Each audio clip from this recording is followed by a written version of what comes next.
to speak of the events of May 29, 1979. But that guest has promised to join me a little later.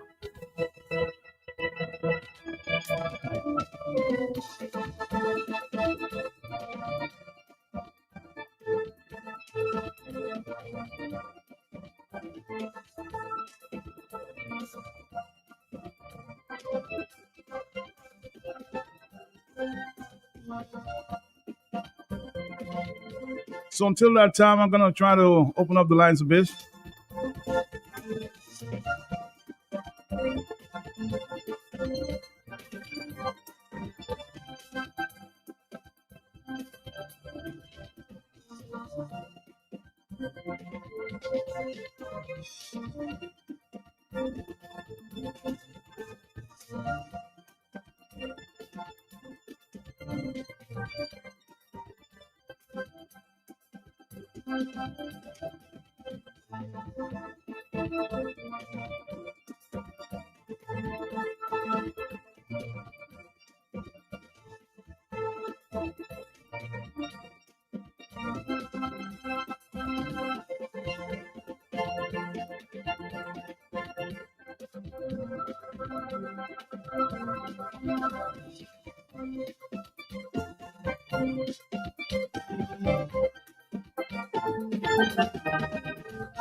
So this afternoon, just for a while, I'm going to reintroduce the subject that made a lot of sense this morning.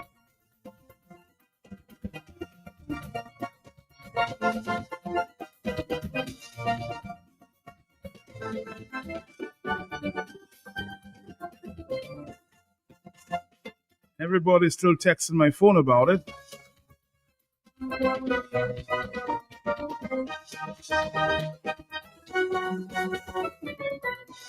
Why are the authorities, including the police, at least some police officers, seem not to care about the fact that we seem to be normalizing and nurturing pedophilia in Dominica? This morning we heard the story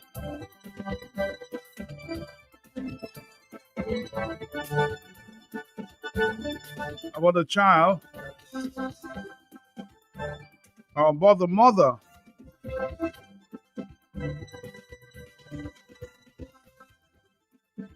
who reported a matter to the police,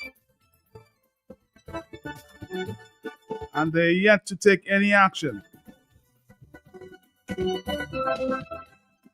After she reported her child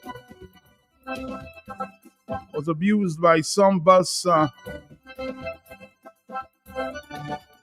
you might say it's minor, but abuse is abuse, huh?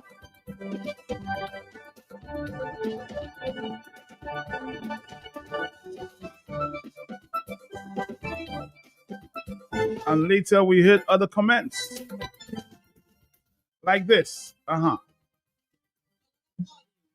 Let's send pedophiles or nasty men who prey on little children under the bus or act like it don't exist, because we have big fish to fry in that country, and certain topics all you always there, oh, but or maybe might not.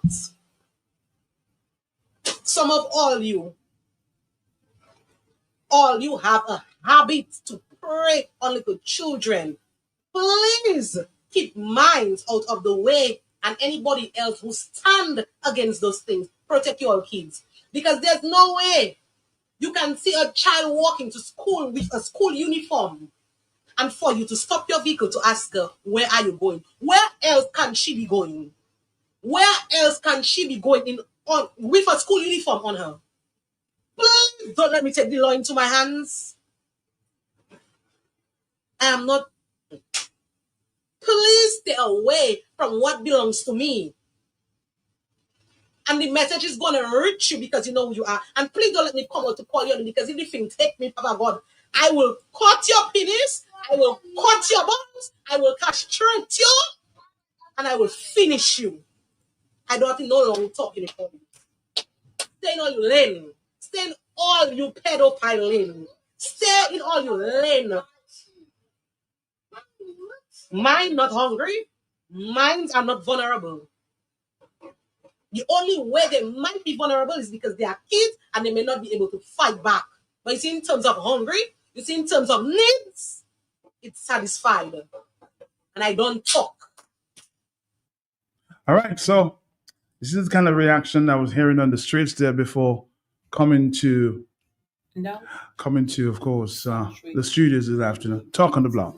A wide range of household items and accessories plates in porcelain, ceramic, clear, and coral, bowls in glassware, plastic, and porcelain, pot sets and frying pan sets, glasses for all occasions, knife sets and cutlery, water jugs and storage containers, wooden spoon sets, dish strainers, chopping boards, bath towels, shower curtains, bed sheet sets, curtain rods, living room sets, recliners, and dining room sets, mats and rugs, and so much more, all at unbeatable prices. Visit us today. We are located at the corner of Kennedy Avenue and Dame Eugenia Charles Boulevard, Roseau. ESA Trading Limited, making a difference for you. I see Golo in shopping for farming supplies, so I ask him, what are you doing inside Bloombox? Do you have a farm? He tell me, that's how hell sort. I've been married 37 years, look at my money farm. They say, no, not woman, like land for farming crops. And then you understand, Bloombox is the most affordable on island. Knapsacks starting at only $57.71. Elsewhere, it's $300 plus. Cutlass seeds, seeding trays, nursery pots, sales of potting mix, all at way better prices than anywhere else. Fertilizers, 3-in-1 multi-tool, and so much more. Located on Federation Drive, Goodwill. Second property on the right after the Valley Link Road and on the corner of Drury Lane and Hanover Street in Rosal. Bloombox. Let's bloom together.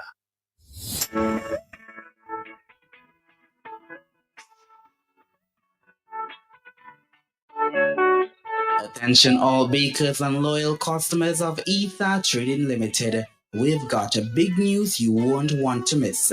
Ether Trading Limited is pleased to announce massive price reductions on your favorite Carigold brand flowers. That's right, prices like you've never seen before in Dominica. Now available at unbeatable prices. Carigold Baker's Flower, 25 pong, 50 pong and 100 pong bags. Carigold Whole Wheat Flour, 25 pong, 50 pong and 100 pong bags. Carigold Multigrain Flour, 1 kg. Carigold Rye Flour, 1 kg. Carigold Herb and Garlic Flour, 25 pong bags. Whether you're baking for business or just love fresh homemade goodness, now is the time to stock up. Visit us today at Caneville Industrial Estate or the corner of Kennedy Avenue and the Bayfront to place your orders and enjoy these incredible savings. At Ether Trading Limited, we're proud to deliver only the best for our valued customers because you deserve nothing less. Remember, at Ether Trading Limited, we are making a difference for you.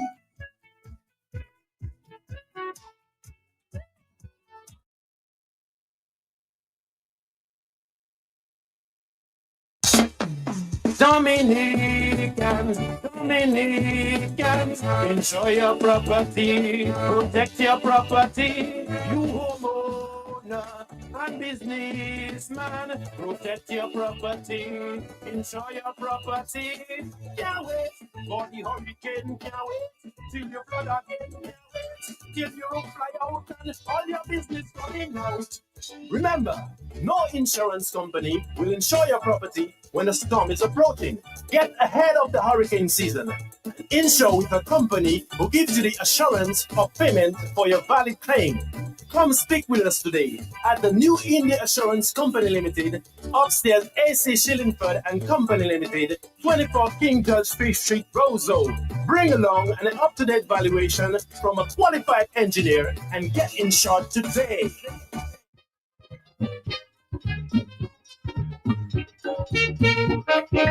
Take the number. Bus drivers, stay away. And the pedophiles, stay away. Somebody says, man, I live close to the prison.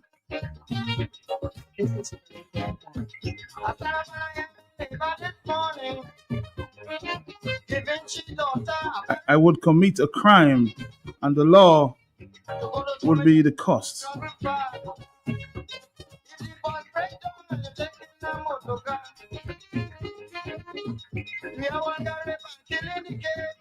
Of my behavior.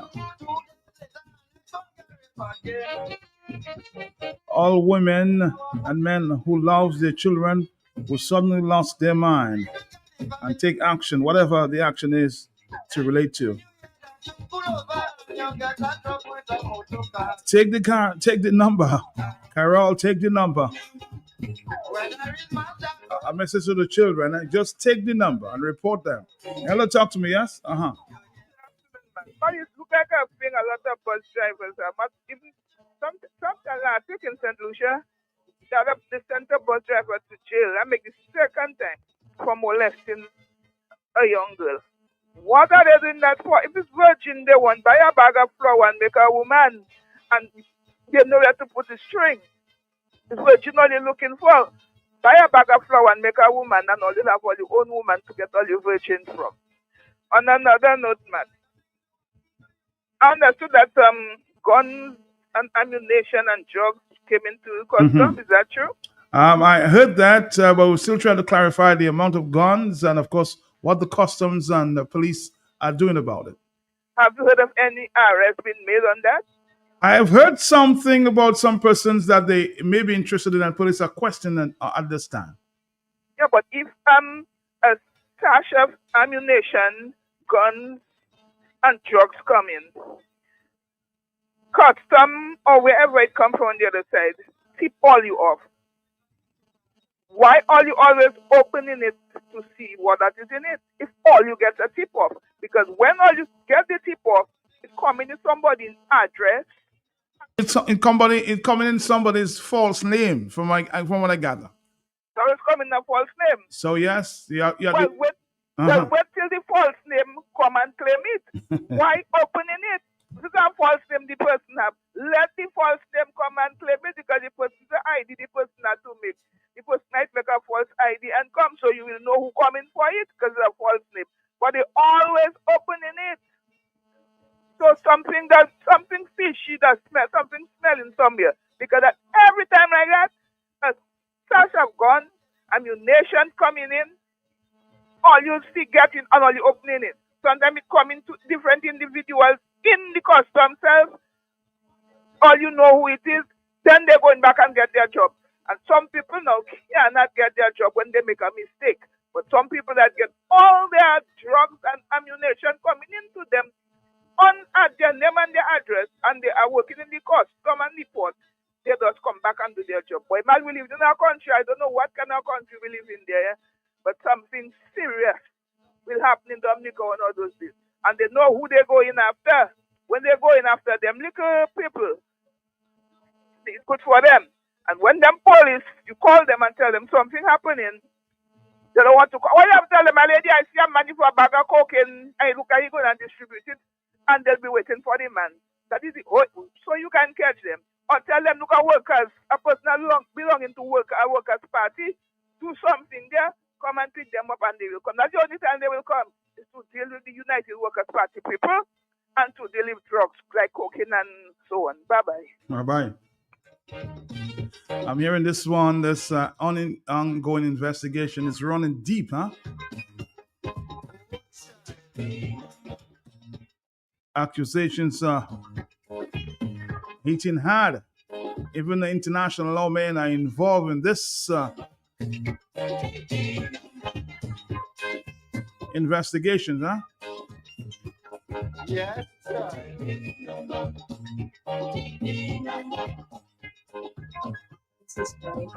And customs, from my knowledge, some officers themselves may be allegedly involved, huh? So you have to cover your tracks.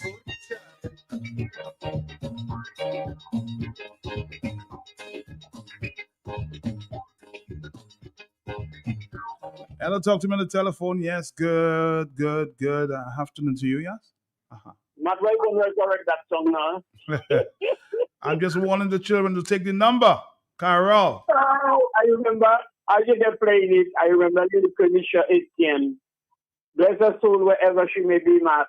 It is sad. Matt is not even... Parents have to talk to the children, even if it's a neighbor, even if and strangers, you have foreigners, do not take ride on people's vehicle. Matt, they're becoming more blatant, more dangerous, more brutal. And I want to commend the lady and her daughter again. When you see they're doing all of that, just put on all your phone, record everything they say in. Secretly record what they say in. You know, so that'll be more evidence again, you know. Matt, it is sad. Matt, you know, people, I talk about how the desensitization and the dehumanization. People do not feel for each other anymore. We like cannibals, quite animalistic. We feed on each other, Matt.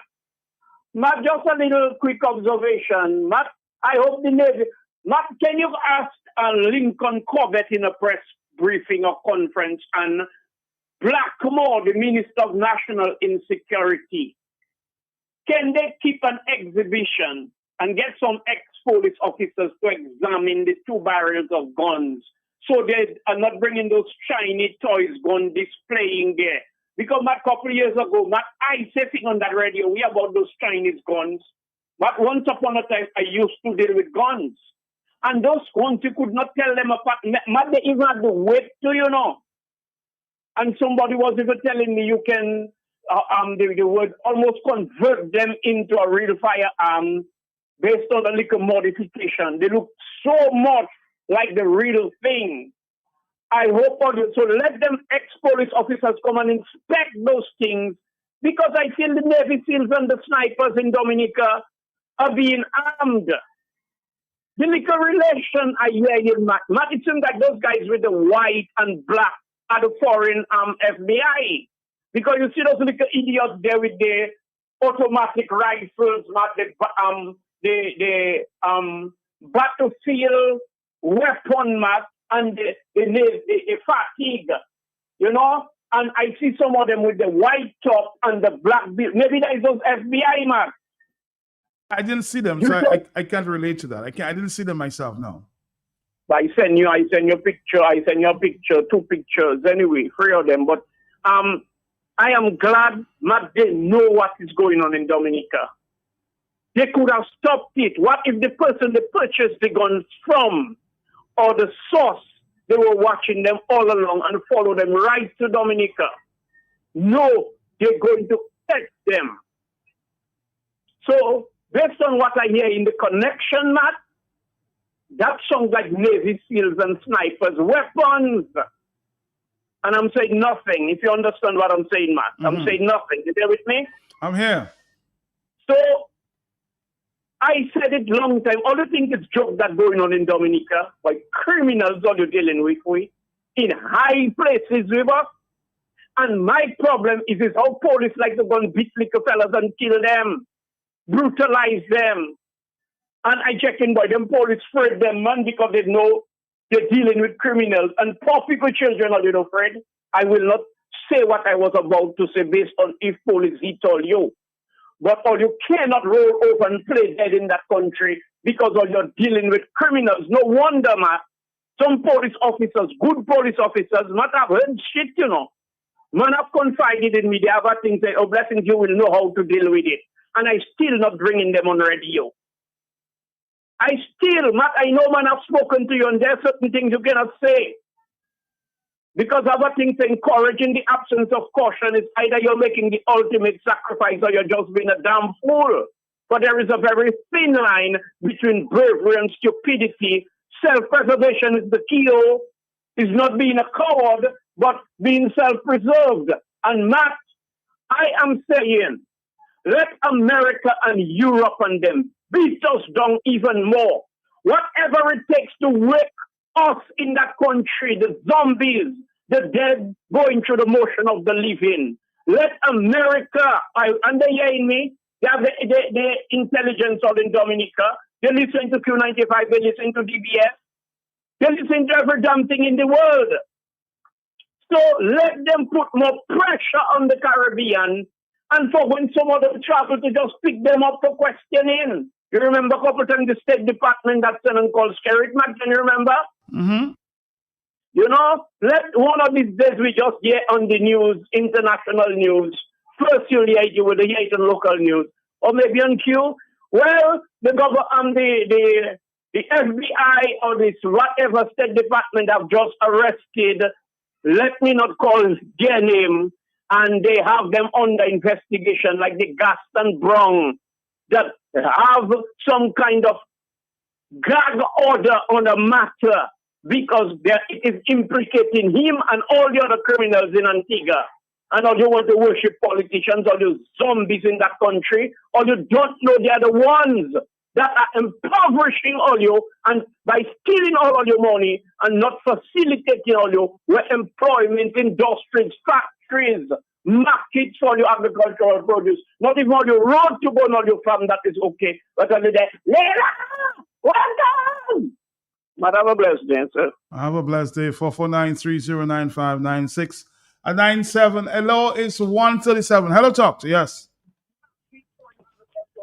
Hello, yes. Yeah, my brother. What's up, my brother? Okay, yes. Well, I watching the situation and I learning. But Matt, you're doing well, you know. You're doing well, and I want the Heavenly Father to give you more life, more strength, and more glory.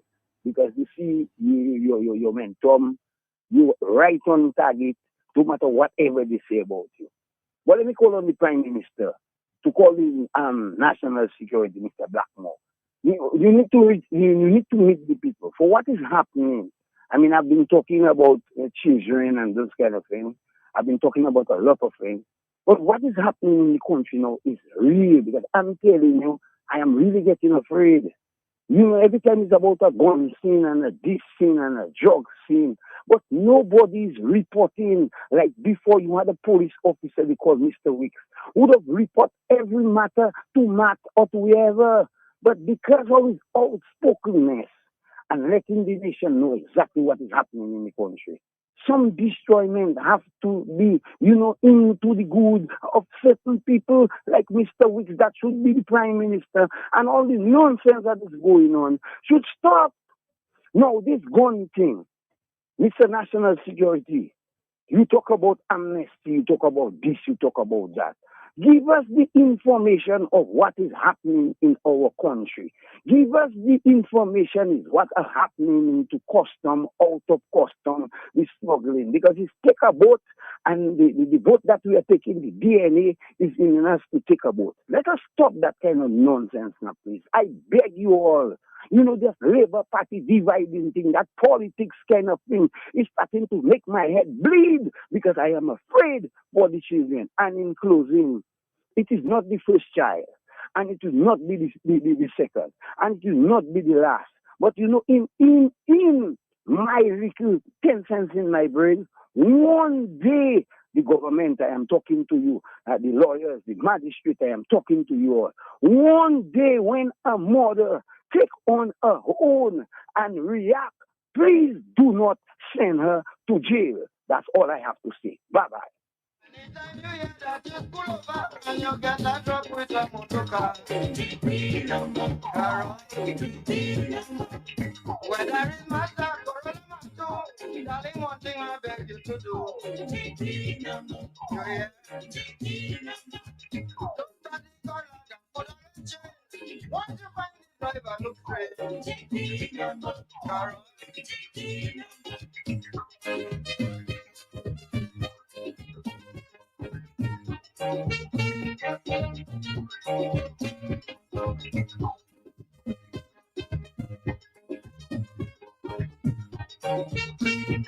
This is Korean. Look you boss, yeah. Then you wanna tell you I'm no stick in your hair. Don't mind how stupid my advertisements. I don't want to see you go wrong. Brandon gave you code to bring you back. You know to Again, you know. Children out there, take the number, okay? Your name might not be Carol. The number, Carol, take the number. Hello, talk to me on the telephone, yes? Matt, can I say a little thing? Not in connection with what you're talking about. What do you want to say? I was watching news last night, overseas news, and I realized both of the Trump have same birth months. Donald Trump in America has the 14th of June, and you know the rest. Thank you. Oh, Lucille.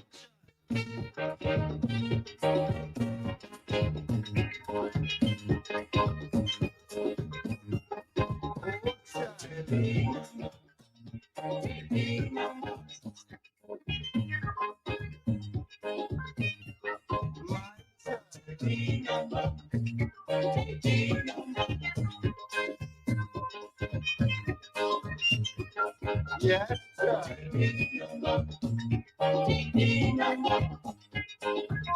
This is very good.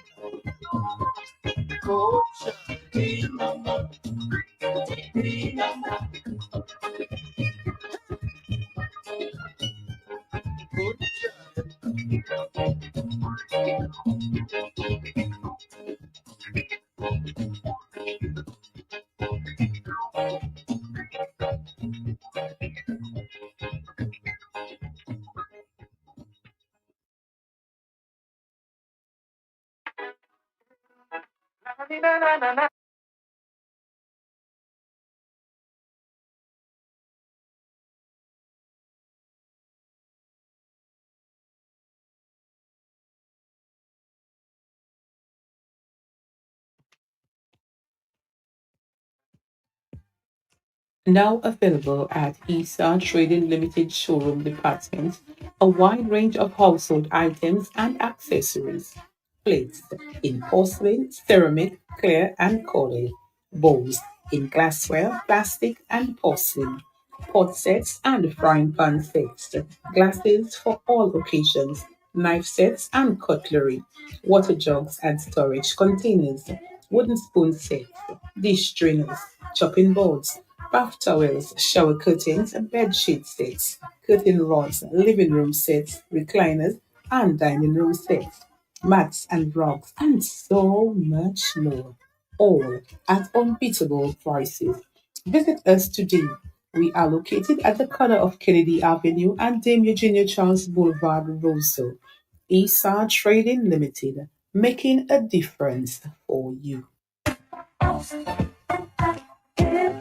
I see Golo in shopping for farming supplies, so I ask him, what are you doing inside Bloombox? Do you have a farm? He tell me, that's how tell sort. I've been married 37 years, look at my money farm. They say, no, not woman, like land for farming crops. And then you understand, Bloombox is the most affordable on island. Knapsacks starting at only $57.71. Elsewhere, it's $300 plus. Cutlass seeds, seeding trays, nursery pots, sales of potting mix, all at way better prices than anywhere else. Fertilizers, 3-in-1 multi-tool, and so much more. Located on Federation Drive, Goodwill. Second property on the right after the Valley Link Road and on the corner of Drury Lane and Hanover Street in Roseville. Bloombox. Let's bloom together.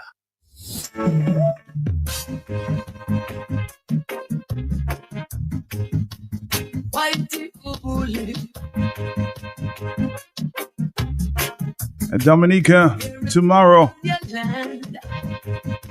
will be the 46th anniversary of a historic day in Dominica.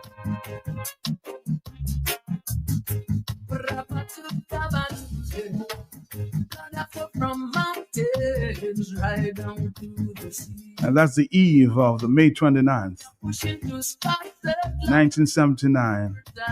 Major uprising in Dominica.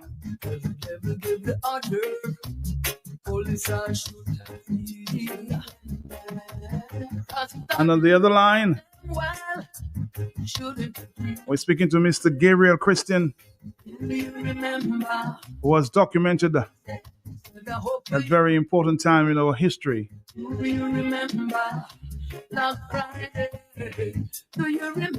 Mr. Gabriel Christian is on the line with us. Not you yet. Said I hope you remember. Mr. Gabriel Christian, remember. Can you tell me, sir, what is so significant and what are some of the lessons learned from May 29th, 1979? Good afternoon to you, sir. Good afternoon, Matt, and good afternoon to our people. It seems to me that our people have learned nothing. We now have an authoritarian regime that, in a great many ways, has violated the rights of Dominicans more than Patrick ever did. That's just a fact. And so we know that the people who fail to learn their history are doomed to repeat it. You know, and it's very important for us to learn our history. But, you know, for instance, we have a government that says that it's Labour. It's going into celebrate this year 70 years of the Labour Party. Has not been able to write one book about the history of that party. How did it come to be? What were its historical antecedents? Who were its main leaders? What is the history of Phyllis Chandorfrey, who was an architect of its foundation? What is the history of Emmanuel Criswell Black, who was an architect of its foundation? What was the role of the Dominican Trade Union movement in 1945? Okay, with people like Winston and Nichols and so on. So we have a people who have been dumbed down. You know, they are given dope and motorcycles to run around killing themselves, throwing themselves in fires and so on, rum and so on, and jump up, they call it on the island now. SeaWorld. And so with that kind of characteristic, especially among our young, we are flailing, we are floundering, we are going down because we fail to learn that democracy is to be valued, that rule of law is to be valued, that when you have a problem in society, you don't say no law, no constitution can prevent people from doing what I want to do. You have to sit down and you have to practice and value the importance of the 3 C's in democracy. What are those 3 C's that were not present in 1979 that could have avoided what happened? Well, collaboration. You need to understand that in a democracy, you need to be able to collaborate with the citizens. You need to be able to hear their views. You have to respect the fact that citizens have a right to be heard. Collaboration. Number 2, communication. You have to communicate in a way that's gracious, that's kind. You know, towards the end of his time in power, Patrick John was being addressed on radio as the Right Honorable Doctor, Colonel Patrick Roland John. Now, here Skerritt has got 2 doctorates. He's a doctor. You know, so I see a lot of similarities in the authoritarianism, in the diminution in rule of law. We see the police again after a hiatus of some time where you had distinguished police chiefs like Owen Phillip and others. The police in Dominica now are being increasingly disrespected and not trusted because they have caused themselves to become an arm of the government. See, when you're police force, in fact, you shouldn't be a police force. You should be a police service to serve the citizen, to serve democracy, to serve rule of law, not to shoot your people with rubber bullets and real bullets and to kill them in jail. We've had 2 or 3 people who've been killed by the police in the past decade, and nobody has gone to trial and been convicted. 2 were killed in custody. Nobody tried and convicted. So what you have happening in Dominica now really bears a lot of similarity to what happened prior to 1979, where the young people were being beaten by the police, were being killed by the police, simply because they wore dreadlocks. While it is true some people who wore dreadlocks committed acts of criminality by stealing, agricultural produce, engaging in acts of what they call predial larceny, that did not give the license to the defense force and the police force at the time to brutalize citizens. And so by the time 1979 took place, the defense force was in great disrepute. The police service was in great disrepute. And when the day came, they could not hold back the tens of the thousands, almost 15, 20,000 people who came to Roseau that day to stand for freedom. And that's why Patrick John lost office. He had come in with a lot of hope. We supported Patrick John, you see, on the independence issue. In fact, it was the Popular Independence Committee, not the Labour Party, that was the primary, led by Ruthie Douglas, later by his brother Mike, in support of independence, the primary force for independence. Because by that time, when independence was being talked about in 76 and 77, the Labour Party was increasingly unpopular and didn't have any of the youth arm, didn't have any popular support. So the Popular Independence Committee, of which I was a member, and Judge Andrew was a member, Alvin Quinlan was a member, Lloyd Pascal was a member, and so on, we were the ones that gave wind to the sails of the Labour Party. But by 1979, Patrick John had fired Mike Douglas, called him a member of a communist plot, and then he started dealing with South Africa. And so by the time 1979 took place, May 29, 1979 took place, there was a lot of animosity because the government had failed to deal with people in a democratic fashion. And the trade unions, of course, under Charles Severin of the CSA, WAU under Louis Benoit, Dow under Anthony Joseph, all were inimical to the government. So here was a Labour Party, which came from the trade union movement, being opposed by trade unions. That just showed you how low it had fallen. And I think we see some of the same signs of that today, although we don't have unions to speak of today as we had back in 79. Mr. Gabriel Christian, I have been following the events there, and some people still today think that Mr. Patrick John may have been misunderstood, and he was brought down for the wrong reason. So what was your thoughts on that? So you're talking to someone, as I said, who was a student leader supported Patrick John. So the great, disdain of some of my friends who thought we shouldn't support Patrick John because of what he's done. Patrick John did a lot of good things. The Belfast State Housing Project, the River State Housing Project, Social Security, the National Commercial Development Bank. But by 1978, Patrick John had deviated from what he said he wanted to do, which was to build a social democracy in Dominica, and was exposed by BBC itself with all the documents, all the letters on the Panorama program. Panorama map is something like 60 minutes. And they had all the documents between his agent, Leo I. Austin, Attorney General, engaged with the South Africans to create a sanctions busting scheme. Because South Africa, because of apartheid, was under sanctions by the Organization of Petroleum Exporting Countries. They couldn't buy petroleum on the open market. So Dominica was then going to create a base for South Africa through a bank that would be set up with Dominica, and through the link to Don Pearson. There was a link to Don Pearson who would propose the Freeport, and that Freeport would be an autonomous area, and South African interests were behind that, because Don Pearson was an extreme right-wing Texan linked to the South Africans and the Nazis and the Klan. And these were the same people who later on Patrick John contracted with to overthrow Eugenia Charles. And it's not my opinion. Everybody's free to have their opinion. Patrick John went through a court of law and was convicted for his efforts in trying to overthrow the government with people that he had begun to align with prior to May 29th, 1979. So it's not a question of whether we like him or not. As I said, he did great things, but the historical record is what it is.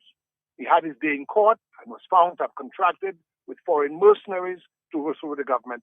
In any other country, he would have been executed at dawn. What about critics who say that the jury was set up is almost like a kangaroo court? How do you speak? How do you defend this? No, that's again when people don't know and they don't. Let me just tell you that in 1981, Algernon Massey met myself, Rosie Douglas, Mike Douglas, and Hilarion Deja at Hilarion Deja's home at the bottom of Physician Drive, and disclosed to us, I'm the only person left alive from that conversation, that Patrick John had met with him and Malcolm Reed at Patrick John's home and had basically given Reed the contract with Mike Perdue to overthrow the government. And that's why he and Reed were convicted. And they were convicted based on the evidence. They were based on the contract, the documentary evidence. So this is no kangaroo court. It's not true. And by the way, the FBI and the alcohol, tobacco, firearms captured Michael Perdue and the other guys, and they went to court here in the United States and were convicted of trying to invade Dominica. So are you saying that there's a kangaroo court here in the United States? These were white people convicted by a primarily white jury here in the United States. That were Patrick John's allies. But I don't 1979 uprising to be focused only on Patrick John, because, what we're doing is to be looking at the question, have we learned our lesson? Are we moving towards democracy in Dominica, or are we moving away from it? If we make this a Patrick John thing, Patrick John did what he did. He did his time in jail. He came out and so forth. Let him rest in peace. Let us talk about today in Dominica, what's going on, and whether it reflects the best values of democracy, or whether, in fact, it shows a trend towards authoritarianism of the kind that was displayed prior to 1979. As you compare and contrast, do you think Dominica has many lessons to learn from that 1979 incident? Yeah? Zero. Dominica in many regards. Let me tell you about Patrick John. Yes. No matter what you may say about Patrick John, and he made his mistakes, but I also mentioned the good things he did. No one ever said that Patrick John grew wealthy off his position in office. I don't say that. I don't subscribe to that. And the history reveals that he was generally a modest man. And so that is to his credit. Can we say that about the current administration?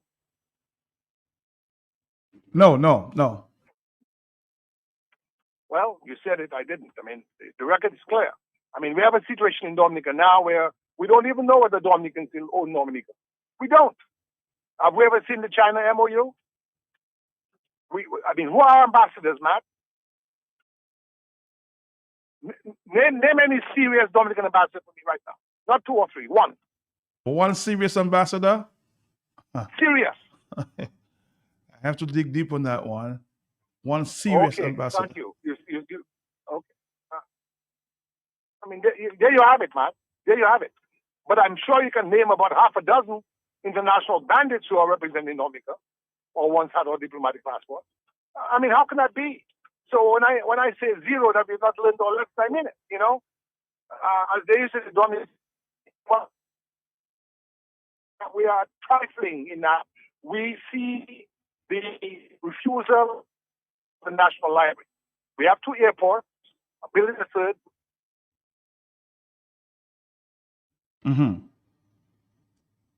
Seriously, on the international stage, and you do not have a national library.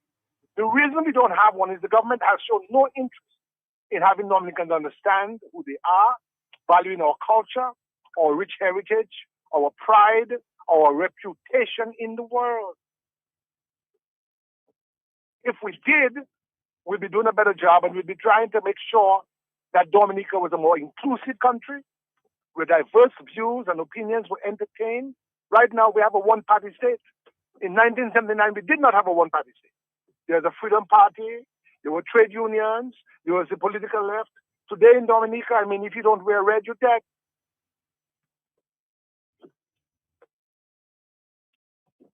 I know you have a meeting upcoming, Gable. So what do you tell Dominican at this stage as we get ready for the big day tomorrow? How should we be reflecting on that major day in 1979? We need to learn to read. You see, we have a government that's not interested in that. They're not interested in education. They want people who are dumb and blind and insensitive to reality. They want people who are doped up, who are on rum, who are in carnival-type celebratory events. Not one serious debate has ever taken place in 21 years that Roosevelt carried as the president. Why is that, Matt Peltier? Talk to me, dear brother. But let me ask another question, Gabriel. I know we in the weekend. No, hold on. Okay. I'm asking you a question. Why do you believe there's not been one debate between you, Garrett, and any other leader in Dominica in these 21 years? Why? Well, I don't know, and I've heard from others that he will not take on any minister of government or the leader of the opposition. Hence, he don't feel confident about debating any of the leaders there. He doesn't want to face the questions. So the reality is, if you ask me what we should do, we should read. We should insist that our leaders are honest. We should insist that our leaders are industrious. We should insist that our leaders don't tell lies repeatedly. We should insist that the police service be a service, not a force, not a militia. We should insist that the director of public prosecution doesn't hatch up bogus charges and have people arrested on bogus charges. We should insist that democracy returns to Dominica. You can't be walking the streets of Dominica and be arrested because you walk in the streets. You're in Dominica and you're stopped and you're searched and your car is blocked because the government fears you might be in a demonstration. You're in a Salisbury village and you're being tear gassed, although you've done no wrong. Tear gas in your homes. That never happened in 1979. The riot was contained in Roseau. The uprising spread. But the set of abuse of Dominicans that we see now over 21 years did not take place. with people being arrested in the manner they've been arrested. Lee Bunwan was never arrested. Charles Sterven, the so-called president of Dominica, was never arrested and charged, although he could have been. He was once on the house arrest in 1973. Eugenia Charles was never arrested. Edison Jim has. Lennox Linton has. Thompson Fountain has. So you can see now that the civil liberties of our country are more in peril today than they ever were back in 1979. The situation is worse.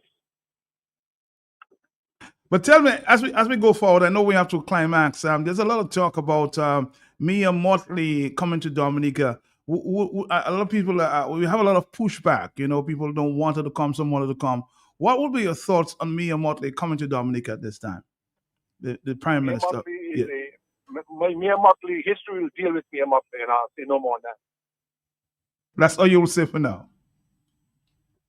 History will be unkind to all those who are complicit in the destruction of our country. Gabriel Christian, let me allow you to go to your meeting at this time. Thank you very much, sir. Thank you very much. Thank you. We do God bless you, and may God still bless Dominica. God bless you. All right, Dominica, let's, of course, we're still on the conversation on the eve of the big day, May 29th, 1979. Say Black Tuesday. Is that what it is? Black Tuesday. Somebody said I should play that song over and over. The truth shall reveal, huh?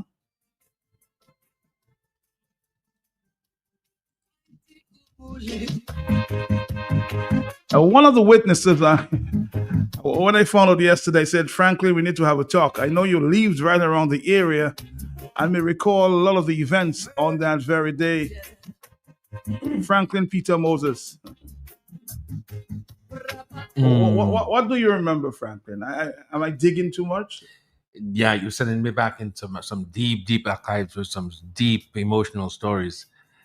First time in my existence, let's say, okay, so that, how many years now? 79? 46. So which means I'm 15. There's a meeting the night before at Lagon. We're all there. And there was, I'm not so politically inclined at that time, but I'm supporting what my parents are supporting, my guardian. So we all go down there, the song that's being played, we're gonna walk Freedom Street. Okay. It's on Queen Mary Street at the time, and I can clearly see Lennox Honor Church there. Then, I mean, I'm talking about a mass of humanity. At the time, there's Boise towards the end.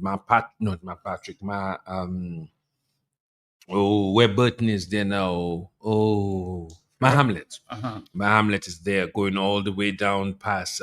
There's my bunch where Christian is there now. France was still, and it's just a sea of humanity.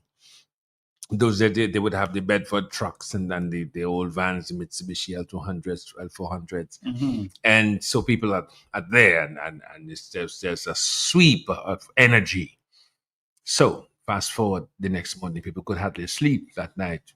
Well, as young people, we're in anticipation. Yes, we're looking for action. Yeah, we're looking for some action, but not that type of action. So wake up early. We have a J-Cock Paul in the ad. As if they send something. So fast forward, 7:30, a little drizzle. 8 o'clock, 8:30. People gathering, people are walking. I can tell you some people are dressed in the 70s, afros, skirts, white skirts, brown skirts. We're not so flamboyant. I must commend you. You have a history, a memory. Oh, thank you very much, Matt. I'm bringing myself because when I tell you, I'm going to fast forward it. I'm going to tell you the people called the names and what happened. Yes. So let's say about 8:45, 8:45, there's a gathering. I see Mr. Heskey Fergus, Mr. Dadai, who died.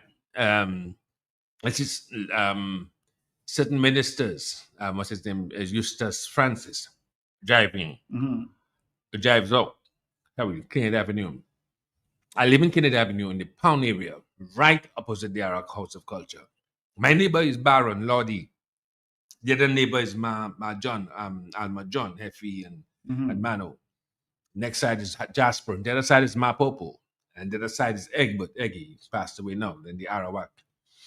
And then you have my Patrick, my Hill, and them in the yard there. Brother Norman's house. Okay, so that's the setting I'm creating. So inside, but behind me is after Jasper is Sandy, Mallow Black, and Sandy the Williams, and then my Nixon, my Millie Jelbowin, and sorry about that. Okay, so that's the setting. On the other side, is the home economics next to the Arawak. Home economics. There's a big pear tree there, the garbage there. The ministry building has no security as you have it there now. You could just walk from your home. There's a payphone there. There's a fountain you could press and drink your water. There's no security. The place was hardly locked. You could walk from your home. In fact, Hurricane David, to be so honest with you, Hurricane David comes May, June, July, August. 29th. We walked and slept in ministry. It wasn't closed. We went home with the water heaters, the cups, the water cups, and we even forgot we didn't have electricity. We took towels, whatever that was there, because it was open. There was no threat of violence until that time. So the crowd is built up. There's a little slight drizzle, but there was bright sunshine from 8 to 8:30, almost 9. Bright sunshine, but quiet, calm. And you hear people coming up, and they're walking and they're holding hands, and you can hear sparsely across the road. I cannot tell you as yet about Hillsborough Street, but I can tell you about Kennedy Avenue. People are walking. You can see people coming like 50s, 40s, 30s, and people with their afro and their, the way Patrick Dunn and them used to dress with, shirt jack and so on. And bell bottom. Bell bottom, and people coming in your head, we shall overcome. Those didn't have fear no more, but we shall overcome, we shall overcome. And then you have people, using some strong expression, agitated. 5,000, 6,000, 7,000, 8,000, 9,000 set up in front by my Patrick, not even under the ministry, just in the road there. Boom, suddenly, it's a quiet. Everybody look down Kennedy Avenue, where Stop and Shop is, where my Hamlet is, where Jez is there now. Sorry. A truck, a Bedford truck, open back truck, pulls up there. Men in military fatigue and their guns coming up. They position themselves in their position and begin to march up Kennedy Avenue. They reach by Miss Roll there. They stop, organize themselves. Captain Hurricane, we call him Captain Hurricane. What's his name again? He passed Baptiste, Baptiste, big, strong man. He's in the middle. Then there was Reed, and then there was Piper, and then the rest of the contingent. These guys look fierce. I don't know what they were on, but these guys were smiling. And they walk, and they're walking up to the crowd with their weapons positioned not in their shoulders, but towards their hip. And the crowd is like going back. And then, I'm not sure if I can dare say the name. I'm not sure if it's that or it may be Emmanuel Loblack. Forgive me if I'm incorrect. And then couple others I recognize. Sweet Chicken. Well, I can't remember his name now. They're like, I said, why are you doing back us? And the man can't do us nothing, boy. The man can't do us nothing, boy. And then the people still, particularly the ladies, they open on both sides. So some went under by Ma Patrick towards that side, and the rest went by ministry side and the defense force. And then I think they really helped to disperse the crowd. We were not accustomed to seeing that kind of aggression. So they marched.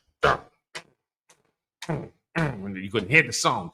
So they positioned themselves facing down Kennedy Avenue, a few of them facing the stadium and towards Bath Road. A few, but most of them facing. So the people now move down to Kennedy Avenue, down Kennedy Avenue.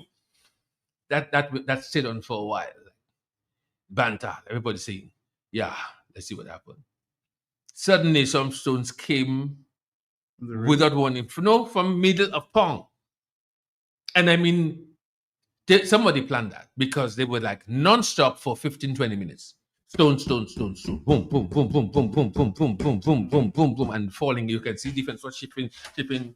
One get hit on the head, they fall down and pick him back up, sack up. kept bringing some water. That went on, and then suddenly stones coming in from Windsor Park, from the rivers. I mean, stones were leaving the river and hitting the ministry, breaking the glass. You're joking. I don't know where people get strength like that. People know. So that happened for like that. So now there's tension. There was tension. Then you hear pow, pow, pow, pow, pow, pow, pow, pow, pow, pow. So people start running. I heard my auntie for the first time use some descriptive language. I'm like, what, man? Jesus curse? First time. Hit them stone in their descriptive certain parts of their mother's anatomy. Hit them, send them stone. But did that color, hit them where it hurt, hit them when the sun don't shine. In the Bible, they call it what Samson used to kill the 10,000 people with the jawbone up there. Hit them stone in the jawbone up there. You know already. Boy, and I first time I'm like, so everybody's agitated. So that happens, that goes on for about an hour and 30 minutes. Bullets, really. So people saying scatter swords. Suddenly we go out and I see Leo Emmanuel Money God is on top of Lord's roof and he doesn't know how he get there. He says, young Moses, help me down. I help him down and he goes, and now you begin to smell the tear gas. It's the first time. So people like running, and they come to our home and we have a basin of water there and there's a sheet and the curtain those days was not those nice curtain, they were the thick kind of curtain.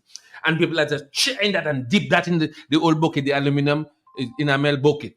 And it's just passing bucket and people tears and people running. I can tell you, I smelling this and your eyes running. But there's some defiant determination that people don't want, you can't kill us now. That just inflamed the moment. And then they say, look, Brother Jermaine takes his courage and climbs up the little step by my hill there and goes because they just hit a fella, they beat up a fella that was walking a ras man. Say, well, yeah, he going about to do his business. He have his shoulder on his back. Mr. Get a serious beating from a jump kick. Boom, from a defense force. He fall down, black by the pipe. Brother Jimmy go and pick him up. Then Brother Jimmy with the butt of the gun, black in his head, start to bleed. Beat him, Brother Jimmy. He go by the pipe. Brother Jimmy still get up and give the fella water. Then they drag Brother Jimmy from the back of his shirt and drag him on the ministry. No, but prior to that, when they were Luke Courier was going up into ministry, like all the ministers will continue going. That I bent up and give him one slam dunk slap in his head. Anyway, so that same place, then they dragged about 3 other people inside by Brother Jimmy, and they were bleeding and left them there by the pool, the little pond with the fish. Then they said, somebody said, look, they shoot a fella, Mano Emmanuel, his father's name is Emmanuel, with a truck from Hillsborough Street, was peeping in the house behind Marco Court, which is the house that belongs to RAF or WCK now. He just peeked his head around to see the action, and a .303 bullet grazed him on his temple. His head became 6 times the size of a watermelon from Salisbury. Wow. And got to the hospital. Then Margaret, I forget her surname. Margaret comes, the first time in those days, we weren't as vicious as we are now. And Margaret just was by to say, Bon Dieu, bon Dieu. And she pulls up her blouse, 2 little young spring chicken tete, and we don't care about the tete. We don't care about the breast. We're just looking at her chest with at least 40 little wounds on her chest with scatter shots. Little silver pellets can be seen in her chest. And we're like in awe and shock. Awe and shock. We're like, a bullet like that? And she's still alive. Like, how come she's shot and she's still alive? And she can tell you that. We're like, Ken, Ian, Sherwin, Terry, Franklin. We're just looking at that. And they say, oh, you come out there before she get another one. I think I've lost my memory regarding how she got to the hospital. Out of that. And then we look on the other side. They say, look, they just killed somebody on the other side on Hillsborough Street. And by that time, you could literally hear some whoozing. I was talking about what I saw and what I was part of on that day for how many 40-something years ago. And then it subsided. The defense force stayed there for a while. And then people calmed down a little. Then it started to rain. Like the country was weeping and weeping and weeping. And let's say about 2:30, defense force packed up and left. And everybody went home. And there was a quiet and a calm over the country, just like that. And then when we looked on the other side, we saw some huge holes that penetrated the treasury building. You know, and then so I lived on Hillsborough Street also with my aunt. I'm not going to call her name, but I call her J.I. And there's a canister of tear gas that comes and bursts right up. The Orlin Bully, I live downstairs, Orlin Bully. So Orlin is upstairs, I'm downstairs. And that's my aunt's house. And the tear gas goes there. And the smell of the scent of the tear gas stays there for 6 months.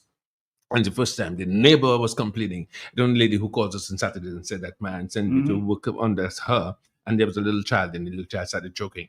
But they got it fixed up. So it was very traumatic. And then the next day, back at the CSA, not CSA, the CSA, the Wawu Dawu, and I think 3 of them. And that's where the famous speech came up from Charles Sovereign. The port shall not work. The police shall not work. The nurses shall not work. And I think it was about that time that this declaration was made.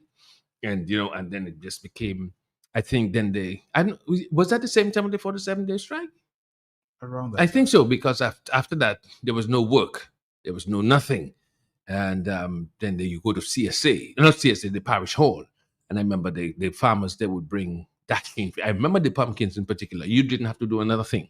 You want half a pumpkin? You'd cut half a pumpkin. They would just cut for you, and you left for somebody else. And that went on for a long period of time. And people were nationally self-sufficient.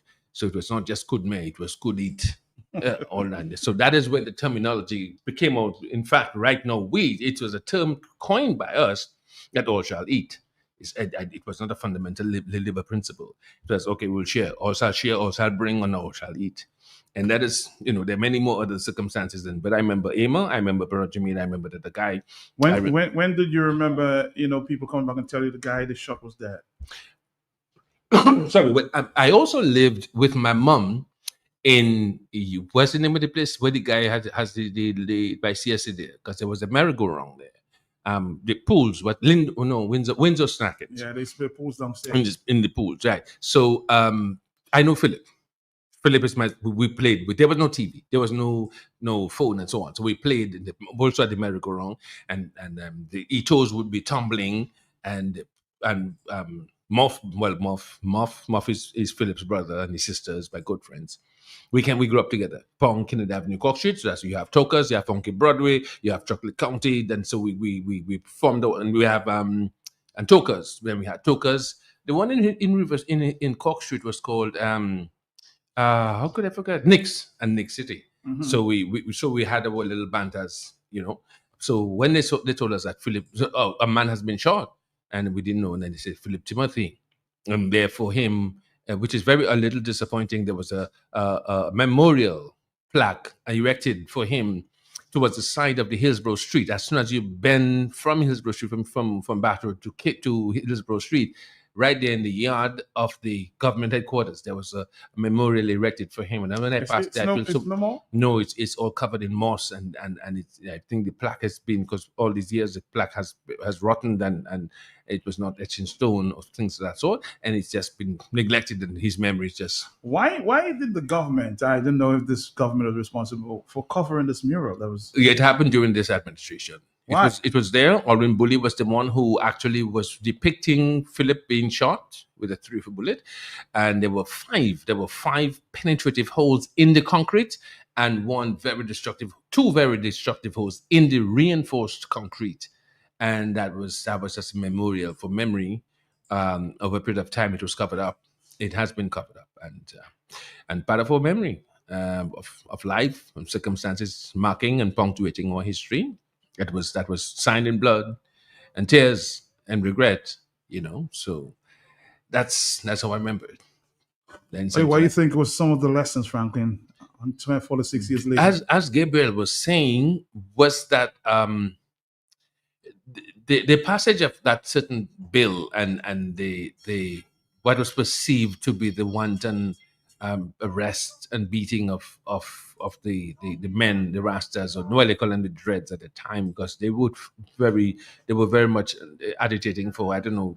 One thing I learned is that I remember going to St. Joe once with Jeff Joseph. I was quite young, and I remember they bringing me up in some Ochobando or some place, and I ate without salt, coconut milk with lentils and rice, the Rasta food in a calabash. I was quite young, and and Jeff is the one who brought me there together. Who was, I think, Panman, some of the dudes, and Lennox Rock, and those guys. And in the four corners, they would have the dreads, and that was Black Power, and I was quite young at the time, But so I think it was a turning point in thinking for fellas like Stokely Carmichael and with Martin Luther King, Stokely Carmichael, Malcolm X, and so that type of gravitational pull. Black Panthers was coming into the Caribbean with militants, and then there was the DLM, Dominican Liberation Movement, with Afi Martin and Paul Revere and all these other intellectuals, and so that was a turning point. That day, I will forever remember it. Would shifted our political psyche, on a platform where I think after that the government, the Freedom Party. I remember going. That was the biggest rally ever. I mean, there was this collective energy of freedom, green all over the country. And that was the first motorcade that it was a unanimous victory. 19 seats, Mahmoud just swept everything, and she just made one blunder. When she got to 15 years, she said, well, I know for sure that you don't blame us if we just look after the constituencies. If we focus on the constituencies that put us back in power. That was a downfall. Yeah. Well, let me end on a nice one. Okay, so Mamo is talking now. So as Mamo shared, okay, I know for sure that this country, that the Freedom Party is the country's party that brought Dominica forward and put it on the international platform. Ask her if she had a boyfriend. Ask Mamo if she had a boyfriend. She had a boyfriend? Ask Mamo if she had a boyfriend. Ever had a boyfriend? Franklin Peter Moses. Ask Mamo. You Junior Charles. Yeah. Did you ever have a boyfriend? Well, that's a very, very interesting question. Any other questions? I had to lighten the moment. I just had to lighten the moment. That was Franklin Peter Moses in Element as usual. Taking us back 46 years, huh? What a memory.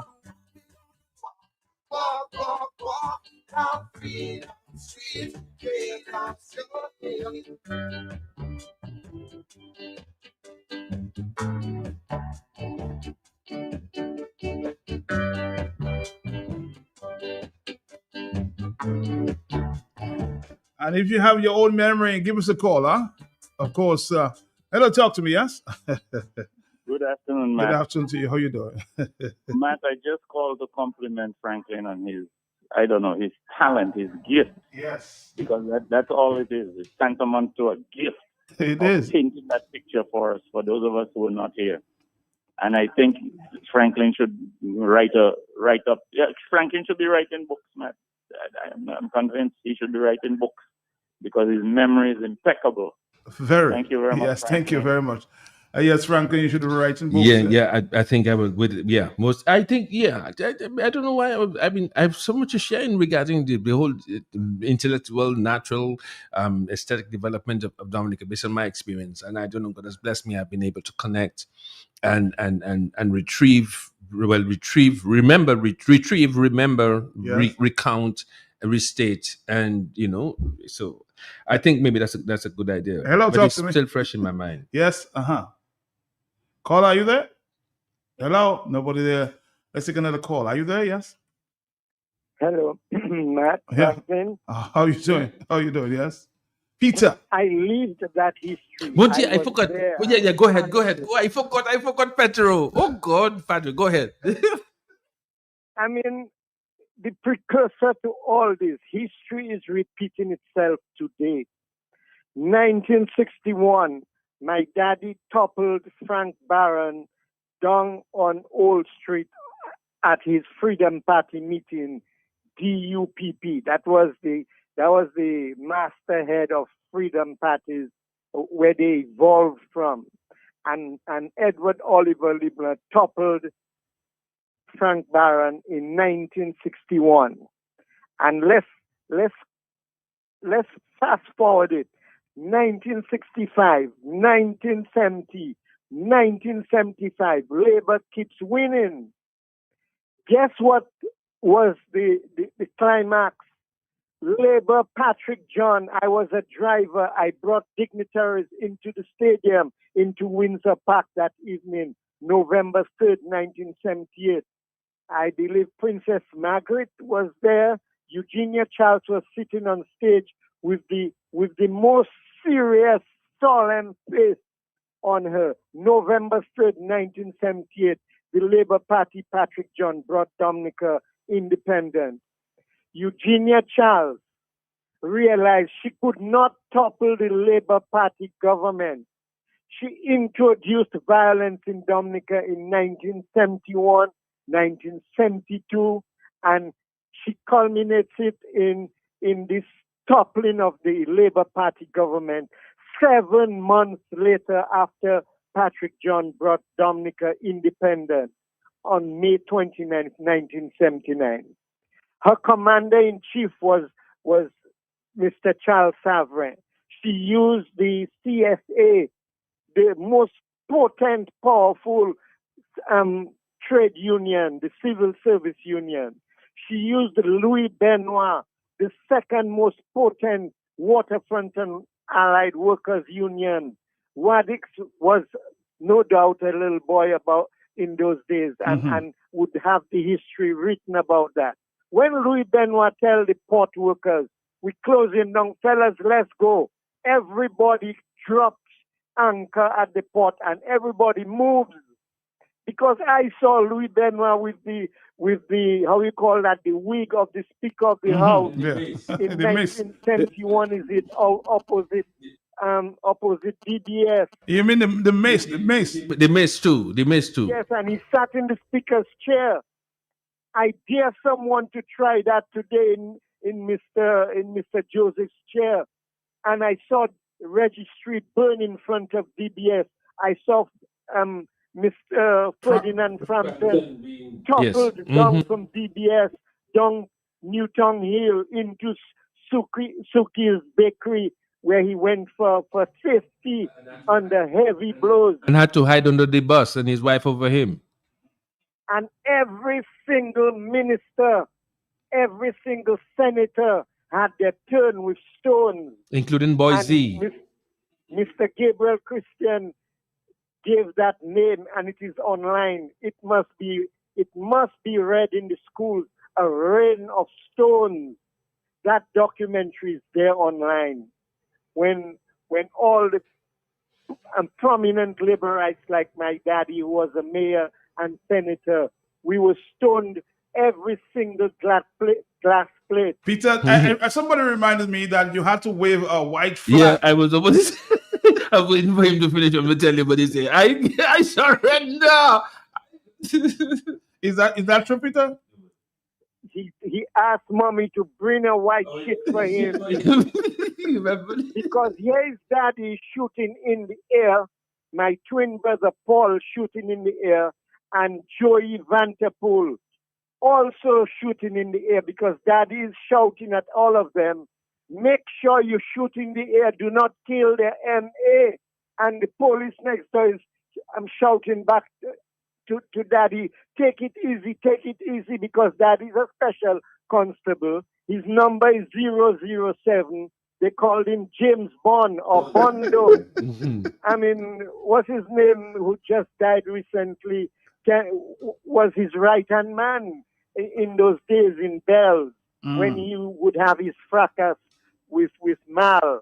You know, Mal burnt down his home in Bells completely, and Walty saved daddy's life in Bells. Those were the days of the dread, when you couldn't go to the airport because they would block the road in Bells. You couldn't drive in peace. The farmers, poor Mr. Lennox Honeychurch's daddy was taken out of his estate, and that was what really pushed all this thing. Eugenia Charles said in Parliament when Patrick John was passing the Dread Act, which is still on the books to this day. She said, I want this sentence, this clause inserted. You only have to see their hand in the window and you must shoot them. That was Eugenia's clause that she inserted in the Dread Act. Just shoot them once you see their hand in a window. And the act is still there in Parliament, the Dread Act. And I am calling on the President and the Prime Minister of today that they must give Patrick John an absolute pardon for attempting to topple the Eugenia Childs government in 81 or 82, was it, with Reed and with Newton, poor guy who died. He was shot. A Kalinago police got shot. They shot Baptist, the defense force, at his gate.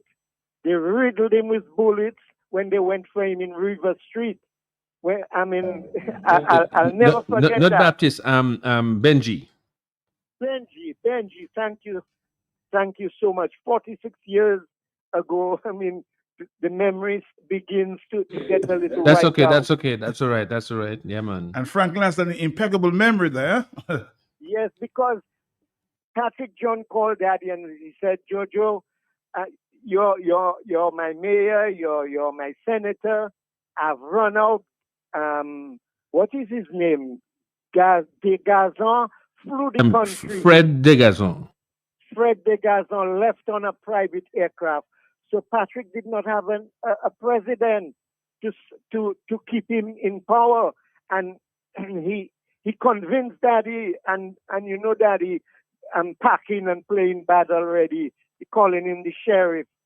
So fellas got wind of it.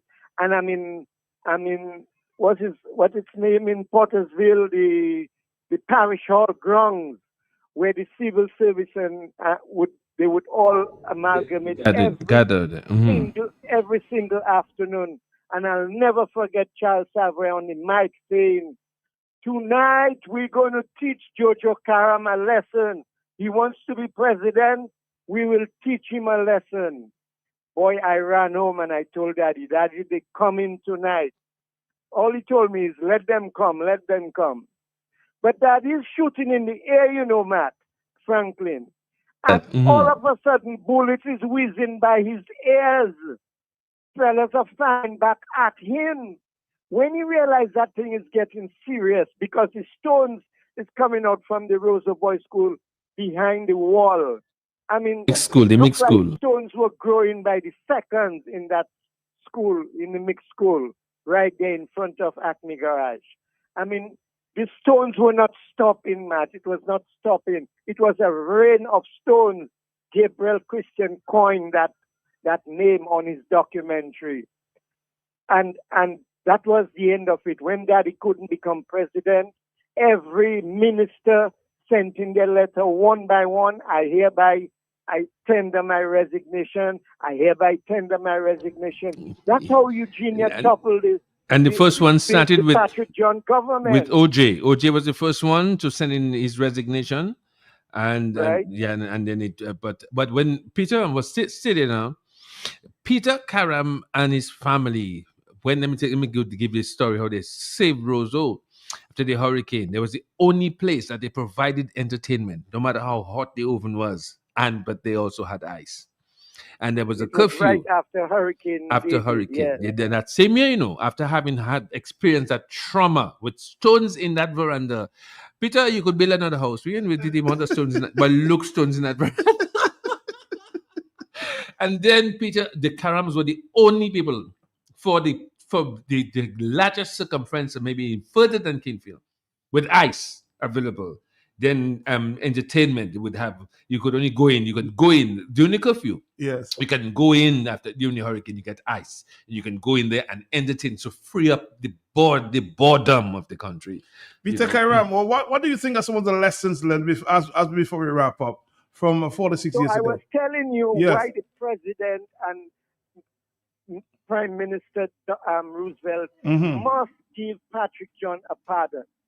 Eugenia Charles, the Freedom Party, the first coup leader in Dominica, Eugenia Charles, she toppled the Labour Party government. And so Patrick, all he did was attempted to topple her back. And his toppling failed. His coup failed. Men got killed. Men died. And they brought him to court and had him serving in the prison. And I would like to see Patrick John get a post pardoning for that. There's no need to keep that on but Peter, what about those critics who say he brought himself down with the introduction of the two bills there, the controversial bills? But Matt, the bills are the Seditious Act, the the act where you had to give your name. Because remember, the Chronicle every week had the Nibs and I.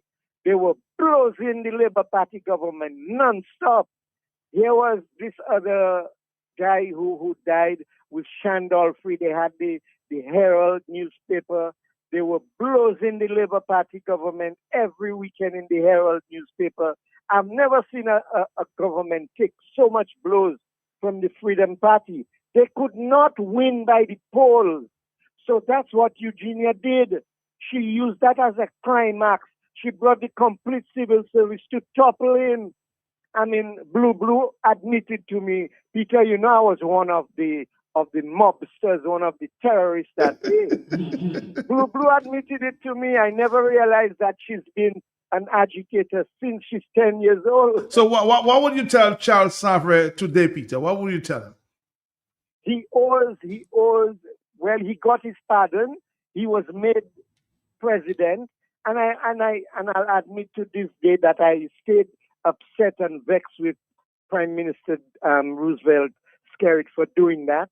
Here's a man who toppled the Labour Party government, and you went and made him president for 2 terms.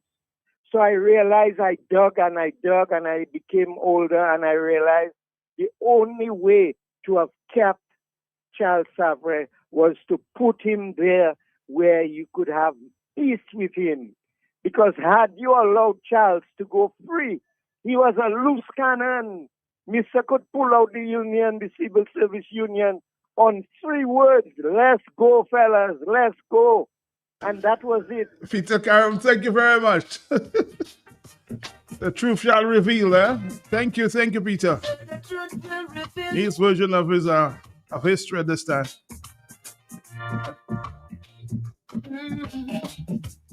You see their faces, but you never know their thoughts. Every day we know that dog is deep, so deep. You see their actions, but you never know their reactions. Time and time alone will prove the story, and every eye says the truth will reveal. The truth will reveal things that are hidden. Somebody says, Matt, I was an eyewitness to the murder of a defense force officer, Benji, on Lower River Street that fateful Saturday morning. Bright daylight murder. Let me join you on that. Okay. So it's a Saturday morning, market day. Those days they have I didn't see the actual, but I was in the vicinity. So according to my memory, as was revealed to me, because I got there after, I saw his body on the ground. So you have Cap. You have the Cap is a hairdresser, a barber along that area there. He has a brother. I think it will be his brother. I think, if not brother, his cousin, who is called Dermot. Dermot is the first recognized. I shouldn't say lady man in Dominica, and he does hairdressing for females, for ladies. No. So after the event, this time it is not May 79, but I think it would be December after 1983, the failed coup attempt against the Freedom Party, against Eugenia Charles rather. And so we're living in Pong, and you can hear at about 3, let's say 2:33, let's say 10 past 3, about that time, we're hearing this strange but familiar sound of something popping, and it's popping like there's a first pop, but later on we found out that was the killing of Of Benji? No. The first officer, there's a security officer. See, the police station is not as it is now at the time. So you have the gate, but the gate for the security for going in. So the same gate on the side there. But in those days, there's no wall, like there's a wall now. You could just walk into the police station. There was no security. Maybe they had it for COVID, like the metal panel or the see-through panel. And the gate is not as it is now. In fact, just recently they gave an upgrade of the gate, but you could see right through. You could stay outside and see the armory. And so the guy, what's his name again? I see him now. Dark skin guy, chubby face, little mustache, a little protruding belly. And as soon as they got there, he was the only person. So he opened the gate, they knocked the gate, and he opened the gate, and oh, he burst his stomach with a 3-3 bullet. And so on the inside is Campbell, who drives the bus for Maho, and Paris Popo. They're on the desk. So whoever comes in and they do it simultaneously. Remember, that's Red Dog. I think the prison is Red Dog 1, the police station is Red Dog 2, and the apartment building is Red Dog 3. So they have that coordinated. You're not hearing, so the shot, Campbell, the bullet hits him again on his temple, and he falls down behind the guard office, and they shoot Paris and hits him in his arm, his upper arm, shoulder area, closer area, and they both fall behind and presumably play dead. So they left them alone. But Campbell, that happened like 4 o'clock in the morning. Campbell stays there until 7, 7:10, 7:15 when everything is calmed down and they didn't get through. So they begin to take control of the country. Oh, DBS Radio was Red Dog 3 or so. So Campbell head becomes 7 times the size of a watermelon because no, not his head, his neck. And so the bullet missed his jugular vein and missed his throat. And the bullet passes right through. And so his head becomes this huge, and he puts in a gurney, and there's blood inside the how you call it, what they hold to carry you, the stretcher. And there's blood in the stretcher by his head, and his head is rolling back and forth. And then Paris Popo's hand he's passed away, deceased. Campbell is still there, retired. And then now, Owen Phillip is attempting to escape, and he gets shot. And his vehicle hits, boom, what's his name again? My neighbor in Cook Street. It hits the end house there on Bath Road and Cook Street, that house there. Boom! So Bocho lives 3-4 houses before. Bocho comes and pushes him on the side and takes the vehicle and takes him to the hospital. Or else Commissioner Owen Phillip would have died. And then after that, so now it was raining. So you hear people running in Pong. Fellas are jumping down from the police station and running with their underpants only and so on. So let's say 7 o'clock, 7:30, 7:45.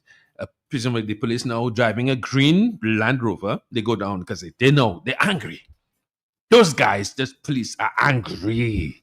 And so they, Benji, go to Benji's house. Benji comes out. We knock the gate. Come out, man. Explicit words. He comes up with his hands up in the air. He said, Where he was? Yeah, he's one of them, man. He's one of them. And he puts his hand up and said, Brothers, I was sleeping with his girlfriend, and his wife or girlfriend comes out and tries to stand in front of him. And they push her, and I don't know what happened. Suddenly, what do you hear? I didn't see that part. Let me be completely open and honest. And they said, somebody shot one, and then everybody just finishing. Wow. Just like that. The truth shall reveal. Because some brothers are not jealous. You murder brothers on the West Coast. Somebody says, Franklin, great narrative from Franklin Moses, asking him, what advice would you give to Mr. Scarrett at this time, given all you have seen? Okay. Think about it. Let's take another question. Okay, Hello, okay, talk to me. Hello. Yes, Peace and blessings, Matt. Peace and blessings to you. Yes, I'm here. As I'm listening to Franklin recall, the story here, what occurred, a memory came to me, and I remember being a little girl, and I was adopted kind of foster mother on River Street by this lady called Ma Geraldine. And I remember she was very much a friend of Miss Eugenia Charles. But I'm trying to remember what's at the same time. There was a big, during all that time with the different force and the police and everything, that a police officer on a motorcycle crashed right in front of our house, kind of like our shop, and his body was under the truck. Because as a little girl, I remember we were looking through the window, and even the next day, a piece of his flesh was still on the truck, the back of the truck. And all I remember was just like police and the different force had the green around that area. So I'm wondering if that was like the same time, because I probably was, like you said, it was 1979, Yep, over that time, yes. because I was like, what, 7 years old? But I clearly remember because at that point, because it was like on River Street and Great Marlborough Street was her shop. And there was a guy, Reefa, who used to date, I won't say, but that lived there, a very prominent person in our society. But yeah, she was very much friends with Mary Eugenia Charles, rest in peace. But I remember that, and I remember that accident with that police officer on the motorcycle, like crashing or something right under the truck right in front of our house. Because I remember being inside while all of that is happening. And as there were 4 girls that lived on with her that she adopted, and I remember seeing his flesh, and it was very traumatic as a young child, and his flesh still on the back of that truck that was parked in front of her house, and just like police everywhere at that time. All right, your memories is again, thank you. Matt, Eyewitness. Listen to real life. I was sick for months after openly seeing that. What a sad day in our history when they killed Benji. Do you remember that Tuesday? Said I hope you remember.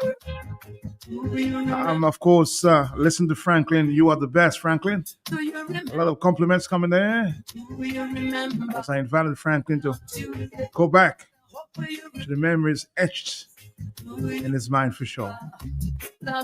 And I think, Matt, maybe one of the reasons I recall that so clearly because it was traumatic. It was traumatic. I mean, first time I was, for us, I think it had a psychological effect in seeing, particularly Margaret, and then going to see Mano in the hospital to see, and you're wondering, what we heard about Vietnam, we see it in movies, but to see the big deep gash in Mano's head, and the other thing is that we were always calling him crazy because we were looking and seeing if he would act differently, and he did have some traumatic reactions to that, and he wasn't able to. So he had slurred speech. I remember that. And when I see Margaret these days, I think she's a big woman now. I think she works in the port. Hi, Margaret. We still look at her like a survivor, but it had an impact. I heard my aunt using some strong language for the first time. I seen people were dazed and out of it. Then we experience no work if we had long holidays and having to get food. So it did have. So I remember I tried as much as possible. Maybe I'm not ready as yet to maybe forget it. Another testimony. Franklin has an amazing memory. Tears came to my eyes when he was talking this afternoon. I was a little girl. I witnessed everything from my home, and I was very traumatized. Yeah, that's it. It left many people traumatized. Somebody who lived right in the area, yeah? Oh, yeah. Oh, I remember. Do you remember? Like Tuesday, said I hope you remember. Do you remember? Like Friday, do you remember? Do you remember? Like Tuesday, said I hope you remember. Yes. Somebody's asking, ask Franklin if you remember that Mano from Hillsborough Street who got shot on that day at my mom's shop. Okay, by your mom's shop. Okay, so tell me again, is it Malo, Green, with it, Ma Patrick? Which one? Mano, he said Mano. I know Mano, but I'm asking if it's, I'm trying to remember if it's Ma Patrick, because if it's a shop, it would be Adam Ma Patrick. So the person can clarify for me. Yeah, because it couldn't be Ma Hill, because Ma Hill is 1, 2, 3, 4 houses away from us. So it would be. Maybe you'll clarify. Okay, Hello, talk to me, yes? Hello? Hello, yes? Talk to me, yes? Hello. Matthias, good afternoon. Good afternoon to you, sir. That incident that the young lady spoke to you about in relation to that motorcycle with the police officer who died on the truck, that had to do with a gentleman whose name was Glennie Gordon from Marigot. He was a police officer where he accidentally drove on the Scottish truck and died. But that was not in relation to that situation in 1979, okay? All right, thanks for the clarification there. Thank you very much. Matt, okay. I'll share it, Franklin. I won't share it live there. So, hello, talk to me, yes? Hey, good afternoon, Matt and Franklin. Good afternoon to you, sir. Okay, so I was calling to give that information that the attitude just gave about Gordon under the truck. Unrelated. But at the same time, I want to put in perspective also the shooting of Benji on River Street. I was located in the corner of River Street and Kings Lane. Well, earlier on, I was located in the corner of where Overnighter is. So that would be Kings Lane and Hillsborough Street. When a Land Rover from the Public Works went west onto Hillsborough Street, but then made a northern turn or a right turn onto River Street, which River Street you can make a right turn on. And when we saw that, that kind of took our interest. And then when we ran into River Street, the Jeep came up River Street, which coming east on River Street would be a no entry, and then stop right in front of the same area that Empress just spoke about where she lives, and by that shop. So because the shop was next to where Benji was. Benji was by another defense force called Achong. And then the guys who came there on that Public Works Jeep, there was one prison officer, one guy who worked at the Forestry Division, retired now, does be talking on Kyrie FM, and another set of guys. And all of them were loaded with guns in their hand, went and knocked that door. And when Benji came and Benji surrendered with his hands up, they shot him in his feet. He went down on his knees with his hands still up. I have seen that live and direct. And when they shot him until he fell down onto the steps, they dragged him in, sent him in that Land Rover, what you call tetaba, foot first. And when they slammed that door, they broke his hand in the door. And that is what I saw on that day. And I'm telling you, the guys who were there were a mix-up of fellas from Young Freedom Movement and the others I didn't recognize who they were. But I remember the prison officer, the guy who worked at Forestry, all these people were there with guns in their hands shooting. And they just finished Benji right there, even if his hands was up and he surrendered. He got shot in his legs first, went down on his knees with his hands still up, and they finished him up there. And then when they put him tether, slam that door and break his hand in the door of the land, in the back door of the Land Rover. Next day there was a follow-up also, but I didn't see that part. But guys like Errol Emmanuel, who lived on that same area, his mother had their house and their shop lower down from Ma Geraldine. So there were shops in that area. These people were all entrepreneurs, Macari, Malinda, a whole lot of people. There was bakeries, everything was in that area. My family lower down a bakery also.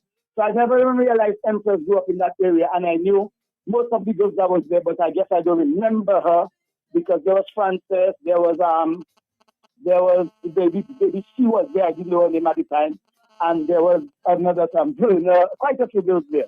That lady kind of housed a lot of girls that used to go to the country, so people would stay at her house. The little house held a lot of people back in the day.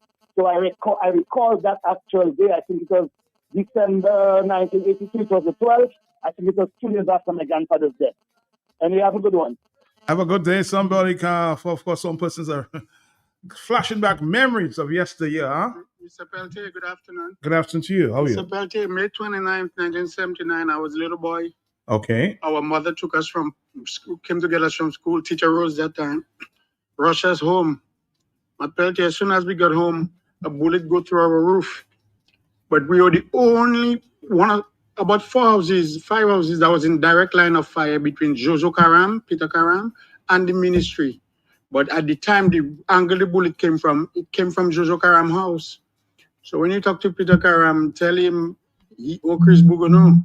Oh, Chris. But yeah, we were one of the only houses in direct line of fire.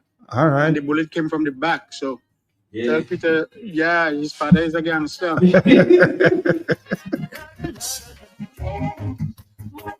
you remember? Do you remember? Do you remember? Do you remember? A lot of memories, boy. Somebody says, Matt, the reason the coup failed was the keys for the armory where the guns were. A certain police officer had the keys on the western village there. That officer was a sergeant, so he had the keys. I was 22 years old at the time. I saw men from Mao going where the supermarket is right now and take bags of stones by the bay and carry them on Mount Georgine and send stones on the victims in River Street. Franklin, I was also saying, and I've said that many times on the radio, the history of the 70s has not been documented in the way we would like it to. Yeah, you're correct. You're correct. Because what I remember is Black Power. Black Power. The guys with their hand up in the air, the power fist, and. But if you ask the kids of today, they would never recall it. I'm going to challenge a few people. Tell me what was Golden Fry? Where was Golden Fry? Papi died, and this man had supposed to have at least a 5% share of Dominica's transitional history. The biggest, longest bus ever in Dominica. The promise of Steven Seagal. And Steven Seagal was coming to Dominica. He really was. I have proof and evidence of that. But, because of the political divide at the time. Papi had the largest, most convenient and affordable outlet for everything household, everything kitchen, everything living. Chairs, carpet. We got a carpet. We call it rug, but we got it. Well, rug, because the difference between carpet, it doesn't matter. It covers the floor. I'm talking about top quality. What he would do is, back in the States, he had access. He had connections. So you'd have corporations that's taking out all of their furniture. And in America, you couldn't get that. You throw that on the side of the road, Papi would pick that up. I'm talking about clothes, cooking utensils that last, the real strong ones. And Papi people would leave Roseau, which means you'd save your money, you'd pay the bus to go up and come back and get top quality stuff. So it meant that Castle Bluffs was a hub for activity. Then United Brothers took over, and that happened, the very same thing. Then we had Drina. Then we had these other people, many across Dominica, that were selling cloth, like Dupany, and before they had people like Asher Dash and Taverniers. So before Lanehurst came, you had many men who had trades making coffins, so that went out of business. And after that, then there's KFC, but then you used to have the people with the little shops. You used to get a big tumbler of juice, like $1.50. There's Bob Boy who would give you a Mastiff for 75 cents for a Mastiff. Or 50 cents for 75 cents, but they'd have cheese and peanut butter in that. And you could go to the two discos in Dominica that got burnt, Swinging Stars, the grottos, the both grottos, where the one currently is now, and the other grotto, which is where the other home for the homeless, down there by the grammar school, the Canvas City there. And you would go there, then there was Nightbox, and then there was where else took over after that. But then we used to have house parties almost everywhere. There was the Sixth Form College, and it was a closer community.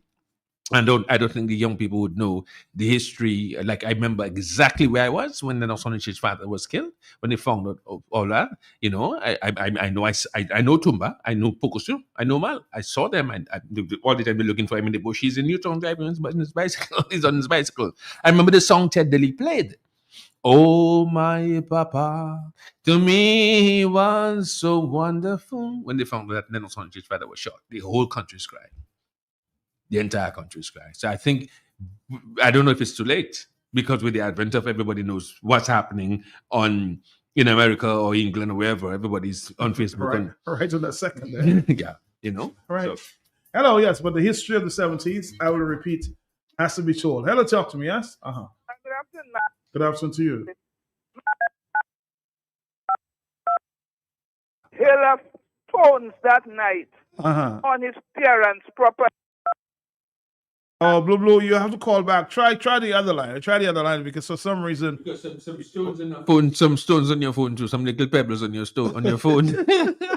Blue, call us back, okay? But you can imagine that was the weapon, the revolutionary weapon of choice at the time because people didn't have, and now you have people working with knife and cutlass. And if it was to happen, let me not say that. Because the prevalence of weapons in all over the world right now, easy access to that type of weapon. Imagine how peaceful it was even in the 70s when you just had stones. That your only option was stones based on aggravation, national aggravation at the time. Somebody says is answering the question, frankly. Golden Fry was in the Four Corners where the Muslim store was. Okay. I think Payless is there right Is now. there right now, yes. Mm-hmm. Payless is there now. That was our KFC. Huh? That was a Golden Fry. If you were not in Golden Fry, getting a Golden Fry chicken. I was only passed. Major L.O. Johnson. He passed recently. Yeah.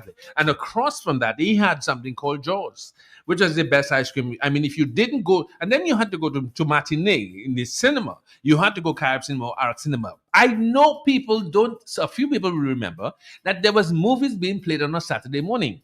And every anniversary, they would bring back the 5 Shaolin Masters. Sorry, so we would know their names because we want to connect. So you would have Fong Si-yu and Jackie. No, Jackie Chan was not wrong, man. The other man named Vest, and you had Bolo, and you had the 5 Shaolin Masters. You had Silver Fox. And Silver Fox, yeah. And those days, they were the Chinese talking, and you would hear their mouth moving, and then what they said, what their mouth. So we didn't care.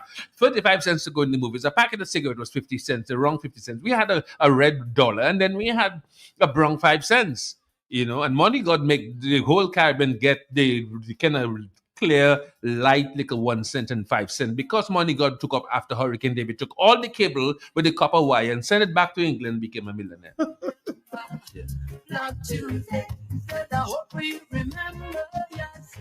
The memories of the 70s, huh? That's what we had this afternoon. Oh, and there's another movie, the Sound of Music, The 7 Bride for 7 Sisters, and what's the one? Sound of Music. Anybody remember some movies that would come in after every anniversary? You go to Pete, and in those days, penis was prevalent. And then you go, if you go there, and imagine you go anywhere, you go in school, and you would sit down in class. It really happened. And a penis walking up a pad. And somebody else touch your shirt. Yeah, somebody and squeeze a little penis. A little bit and say, but what happened, boy? Well, I was jealous, boy. A man can't have a penis too, boy. Look at thing I have you on the killer. South City man, them you brutalize. Rasta man, them you brutalize. Oh, somebody's asking how much you paid to go to Pete on a Sunday. The regular time, Pete on a Sunday was at the time when I started because my dad was working at security. I don't know if I'm not going to call my dad real name, but I can't call him James Moses. I used to call him Belzy. That's what, or Mr. Bob. So you'd pay. When I started paying 35 cents. Then it went up to 50 cents and went to 65 cents. How I know you get the wrong 50 cents, 10 cents, and the wrong 5 cents. 65. Then it went up and up and up. And on Saturday morning, particularly the guys from the country or from Granby in particular, we would get so involved in the movie. They get, he gas. Thank you. Give me say no. He gas. And then stand up and slap somebody in front because you are into that movie, boy. And you hit Granby, you can't know. Guys, me say Mongol. Yeah, I'm a tree. And he buy could be. On the telephone, I was there, Dominic, joyful afternoon there. We have to wrap it up in a while, though. Yes, hello, talk to me, yes? Are you there? What I can remember in 45 cents, 45 cents? Oh. Yeah, 45 cents. African brother in the Pete. Yeah. Okay, that was in 1979. Uh-huh. I keep the peace in Dominica. You keep peace? Because the police was on strike. The whole island was on strike. And I was in the Committee for National Salvation. Yeah, and we had the curfew. Okay. And I make guys get inside after 6. Oh. You had no right on the road. I was armed for 303. Wow. He is correct. And I was keeping the peace, making the civilians keep the peace. No, he's right. He's very 47-day strike in Dominica. Yeah, Committee for National Salvation. Committee for National Salvation. All right, my brother. Thank you. Cause the devil give the order, police I should have flee. Rasta is a victim, well. Somebody says they remember Cassie Cut at the cinema, huh? Do you remember that Tuesday? Said I hope you remember. Hello, yes, good afternoon. Yeah, good afternoon. What's up? How are you doing, my brother? How are you? All right, I good. Frankie, you good? Yeah, man. Yeah, I good. Yeah, I really trying to describe an area. Manu Emmanuel Amer, we used to call him Bulletproof. Bulletproof. Yeah, he got shot between, I think, the Matt Patrick shop and Windsor Snack, just an area where Tata and them used to do their shoe repairing. So you say he got shot where? Somewhere in that region between Windsor Snack and Matt Patrick shop, in the area where Tata and them used to sew shoes. Okay. You know, there's a car park, yeah, very close to that. But just to reminisce in this, in that day, it was a Tuesday, and I went to Rosa Boys School. Lufa Martin was our teacher. And one reason I said, so what you guys are coming here for, man? Let us go to action on the ministry. So we went up the area, and guess what? There's a flamboyant where Cox Security, and they think that's up now. And I was on it there, and I remember hearing PJ must go, for murder, Leo must go, we fed up. And I ended up gravitating towards the gates, and when people were shaking it. I was in the middle of that, holding that gate shaking, and that gate fell. And I ran for my life. When I went outside now, I reached by the fire that is close to statistic distribution. Right there, there's a little fire that was there at the entrance of the gate. And I started to wash my eyes. And when I looked down, I saw some kind of white thing coming out here. Bow! Some kind of noise coming up those side. Myself, I started to get scared. My grandma always said, when we see things, do run down, one of these things that are happening, So I found myself behind Roosevelt School wall. I was going to Roosevelt Boys School. My sister was going to West High School. When I jumped over Roosevelt School wall, I met my sister there. That's where we stayed taking cover and hiding. And it's trouble. When we left there, police was able to carry us across the river, take it out and dip into water to wash our eyes. And I remember seeing people stay in that river and take stone and fire right on the ministry and break ministry glass. This is no joking. I don't know what people get that for that day. Understand? But that was a kind of very, very troublesome day that day. I was 12 years old, and I can never forget, and I will never forget that day that we had that kind of overflow in Dominica. But it was just crazy. It was really, really crazy. But Franklin is correct. The man who got shot, we used to call him Bulletproof, and there was also a girl by that's living now close to the Windsor Park. She used to live somewhere in not Riverside, but Independence Street, Queen Street. Margaret used to call her Bulletproof also. She had got sustained some injury to her neck with some bullets, So, but these were crazy days, man. That day, and I don't want to see us come back to that day ever in Dominica. But it looked like we're heading there. Interesting. But let's take a break. Thank you for your memory, sir. You're gonna come back after this. Come check out Jerry Lordy concert Friday, May 30th, 2025 at the Bill Daniel Memorial Park in Goodwill. At 3 additional acts, Julian Rivera, Lily Octave, and N Harmonix. Tickets, adults $40, children under 16, $15, VIP $100. Sing, rejoice, praise, testify. Jerry Lordy in concert. Come check it out. Be there. They did not do it for personal gain. They are the past, the present, and the future of the cooperative movement in Dominica. They are the reason for the financial success of so many. That is why, in this International Year of Cooperative, the cooperative movement honors them at an awards event at the Intercontinental Hotel in Portsmouth on Cooperative Day in July.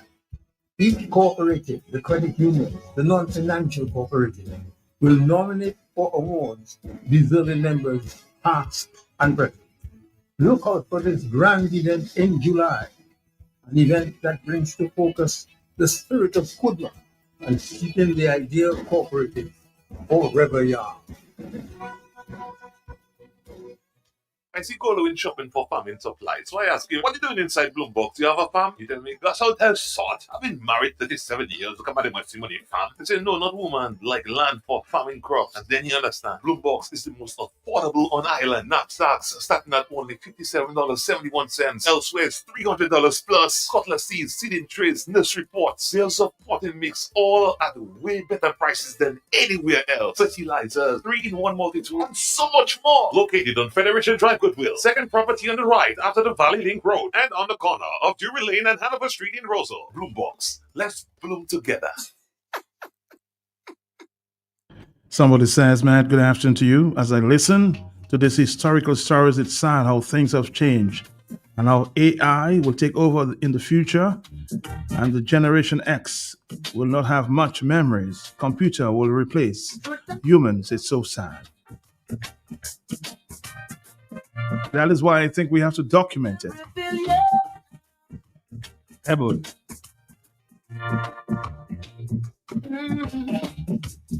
You see their faces, but you never know their thoughts.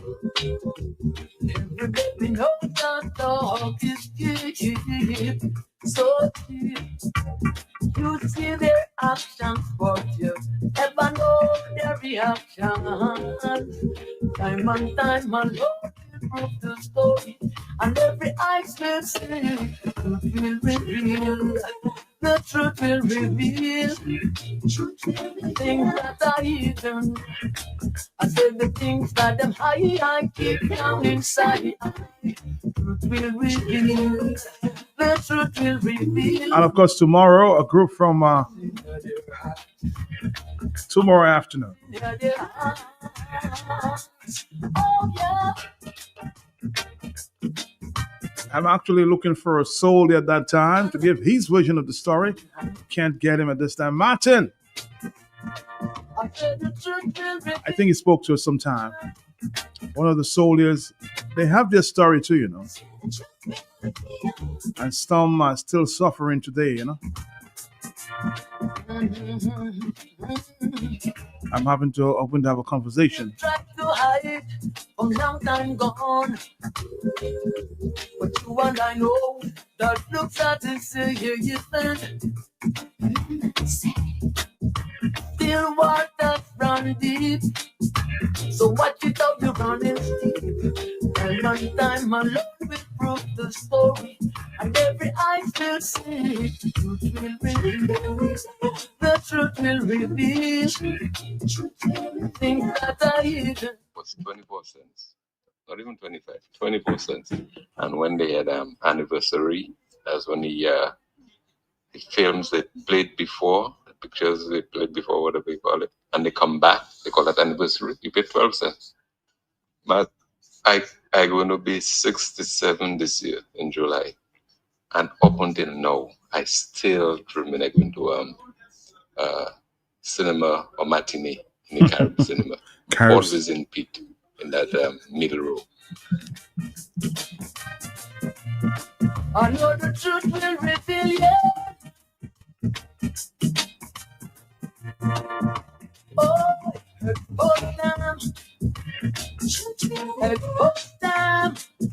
Dodoi Pond is alive today. Oh, yes. He was a member of the defense force in Dominica. Yes, maybe you could hook me up with him, huh? He lives in Goodwill, Bowers Lane.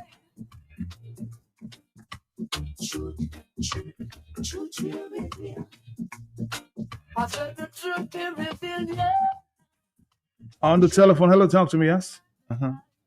Franklin. Yes. Yes. Franklin. Yes. You used to go by Raffle and Stevie? Say again? You used to go by Raffle and Stevie? If I had to go by Raffle, oh, yeah, of course. Yeah, boy. Yes, of course. Black and white in those days.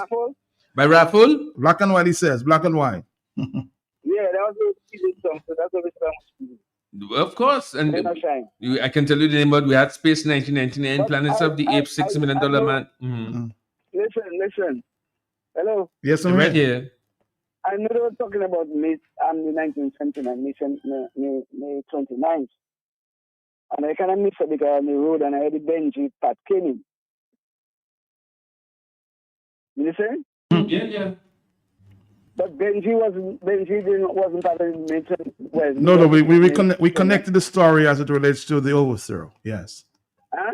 We connected the story. We're not talking of May 79 or May 29, 1979 at that time. Yeah, Yes. that's what I'm saying. But that the killing of Benji. That was 83. It's 83. So I said we had moved away from that conversation then.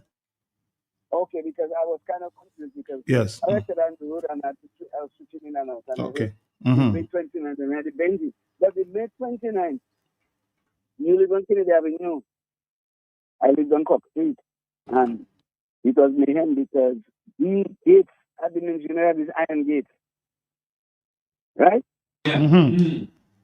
I literally saw Swanson and then Swanson, what is it? The Swanson. That's what carbon, is that what? That carbon. Have the gate, the man pull on the gate. You know they pull on the gate? No, which People must go. You were showing go ahead. You mentioned something about correct, right? You correct. That I give my hard slap. That's Mr. Corrier? Look Corrier. Look correct. And when the tear gas started to fling, what did he do? He had to jump into the back wall and end up by grammar school. Yes. That's the way it is. Yes. That was the Rosa Girls School, which is and then and the whole thing started the night before. Remember, there was a big meeting in Lago. Franklin said that. Yes. There's a big meeting in Lago, and they pressed everybody and they decided to, so I had to say all kind of things about. But boy, it was a terrible time for us because even like us, we didn't get to graduate because we left school that same May. And then Hurricane David come August 29th and match up the place, so we didn't get to graduate. Oh, I understand because that. When we ended up at Ghana School, Hubert Charles was the principal. He ran us out. He ran us out from the school because John Noblack, myself, those guys at school at the time, they ran us out from the school. He ran us out from the school because we become compound. So it was a story time for us at that time because we didn't get to graduate because, as I said, we left school in May, early May. Because remember, high school got in May for 6, but it was GC at the time. And then we had the May 29th riot control. And then right up 2 months after, August 29th, Hurricane David. Mommy handing me to the son. All right, caller. Thank you very much for your old memories too. We don't have too much time, so we're gonna take a caller and we're gonna wrap it up in a minute there. Thank you, Dominica, for bringing back those days there. And it's 46 years ago. Hello, talk to me. Yes? Yes, sir. There was like 3 incidents around that same time, 1979, 1979, and 1981, 82. 79, we had the strike in May. Then we had the hurricane in August. And then we had 81, the overthrow, the coup against the Freedom Party. Yeah.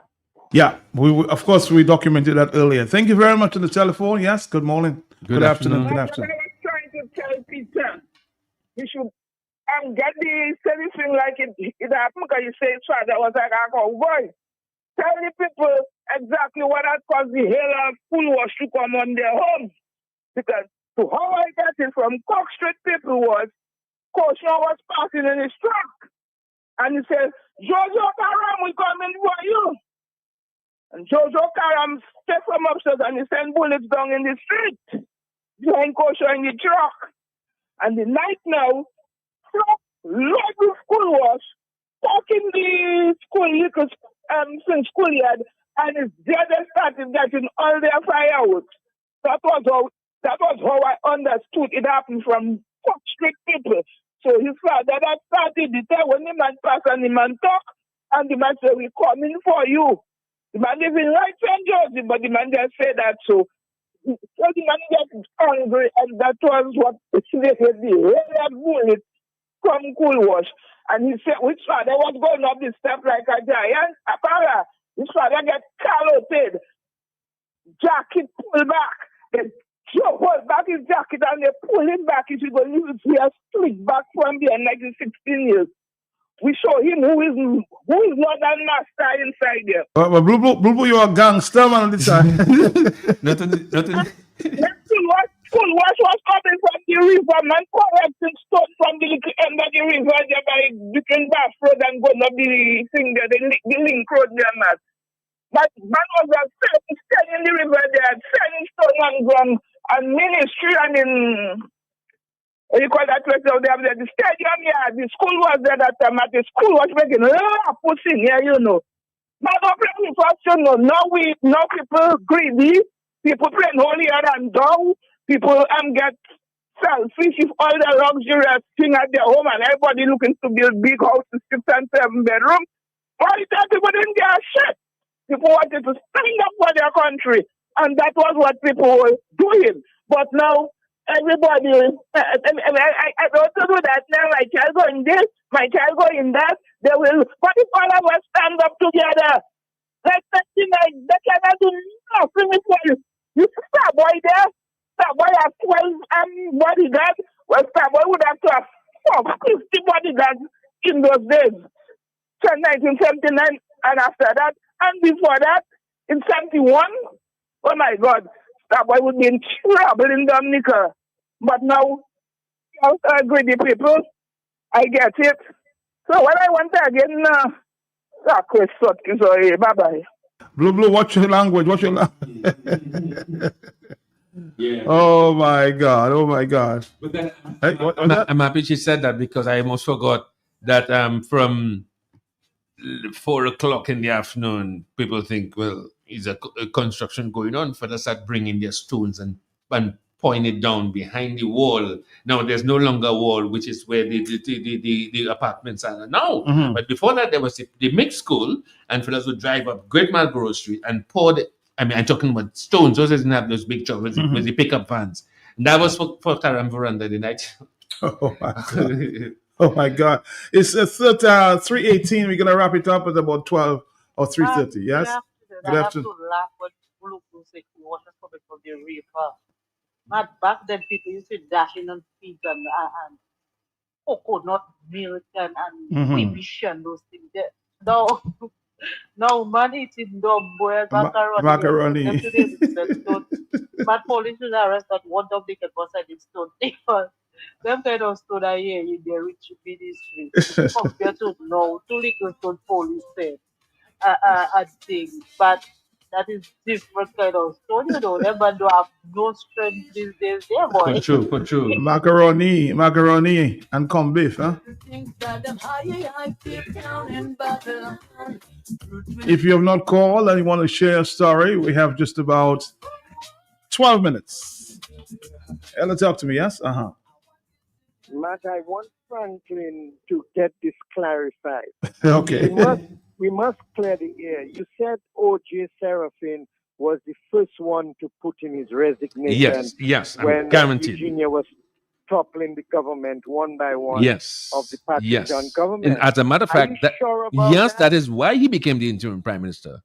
That is exactly why he became it. Because Eugenia went on, she was very cunning, you know. She went on to make O.J. the prime minister of the interim government, and she made Mr. Amor the president. How could O.J. have been part of Patrick John? No, but that's two different stories. She may have made him the prime, but he had resigned from the Labour Party. Because he was the first person to resign, and that's the reason why he got the nod. Because he started the how do you call it? Interim government? No. He started the there's a word I'm looking for, the cascade, the downward cascade of because after him, I think that same night 2 other ministers resigned, and then that just brought down that's it. And for the Committee for National Salvation, when they met, they decided to let him, since he was the first to call and say, I, O.J. Oliver J. Serafin, the minister for, I don't think it was housing, whatever, for Salisbury, as of now, I tender my resignation. I resign. Put on your phone. Live on DBS Radio. But thanks for that, Peter. Oh, we'll try to contact OJ just to confirm, huh? Yep. All right. Let's talk to me on the telephone, yes? You're not the only one who try now. I can tell you that. Yes, go ahead, quickly. Yes. What I knew, I was working in J.E. National, the old national down there, and they tell us to close up and they tell us to go home. But I was in a different force that time. They called him Neville Jude. He was Neville. And I knew all the different force. I see jump over the wall and go by the different force on Sunday, the cooking and Sunday. So when we were going up we were going home, we see a group coming up the road, like the Wahoo, we were in the Wahoo too. coming up the road and we started to follow and jump in. I can remember when I went to a tobacco factory, I saw a man jumping, Mr. Stewart with them jumping, and he said, you know, thing in his hand, first time, and he jumped in. So I said, well, what is that all about? So we follow. Nah, but I'm telling you, when we reach between the thing there, the financial building, the defense force were really coming up and the drilling coming up. I am telling you, people say it's the defense force that started to follow. I tell you no. Stones started to come out in Pong. Stones started to come out by the riverside. Stone. Anyway, we stood up on that place called my Patrick, and the amount of stones and things going. Sylvester, that is that man that you were talking on the radio, the Joseph fellow from Calibishi. That's Simeon Joseph. Father was coming in to go in the evening. They started giving him blows, all in his hand slapping. Another one they called Romanos Barnes, they started to give him blows.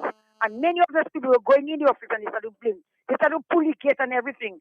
So I said after that when we said we're running Rose Girls School, who thought we stand up there, tear gas had to come in, and I fainted. Marcel could hold me, and some other they dragged me across the river, the river's flat, and I end up myself right in Buffett sitting in a track going down behind the college there. So when I come, I see my children and they were dancing naked and so on. I just fly my head and I go inside. But it was never the defense force who sent the thing. And the people started first. It seems they had planned already in Pong and down the road and many places to send stone. And my boyfriend got a big stone on his toe. His toe was big. All right. So that's what I know about it. All right. Thank you very much. Again, we'll get the other side of the story from a defense force there, a soldier at the time. Everybody seems to have their side, and I'm sure the soldiers will have their side of the story. You see their faces, but you never know their thoughts. Every day we know that talk is deep, so deep. You see their actions, but you never know their reactions. Time and time alone of the story, and every eye will see. The truth will reveal. The truth will reveal. The things that are hidden. I said the things that them I keep down inside. Truth will reveal.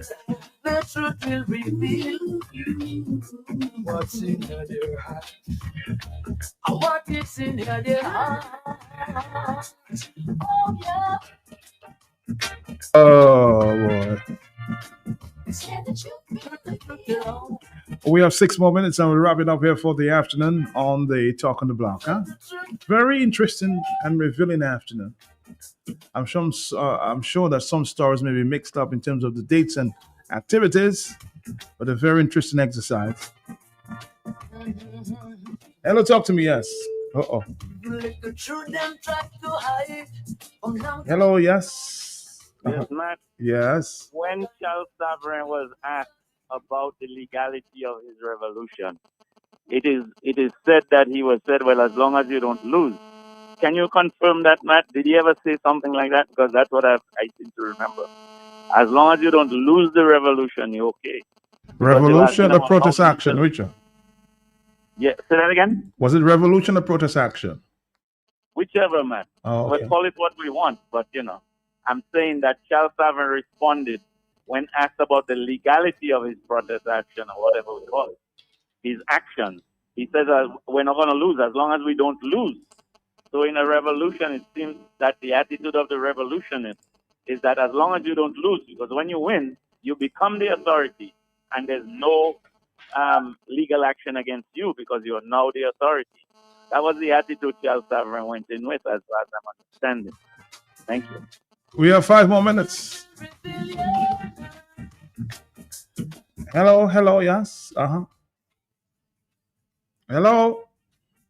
Yes, hello. Matt, yeah. Good afternoon. Good afternoon to Tell you. the comedian, the next comedian with you, the troublemaker front. Ask him in the days when he used to go to Martini, what do you know about howling and kepasa? You don't know my father's name, man. You know my father's name? You know my father. You know the name they took on my father.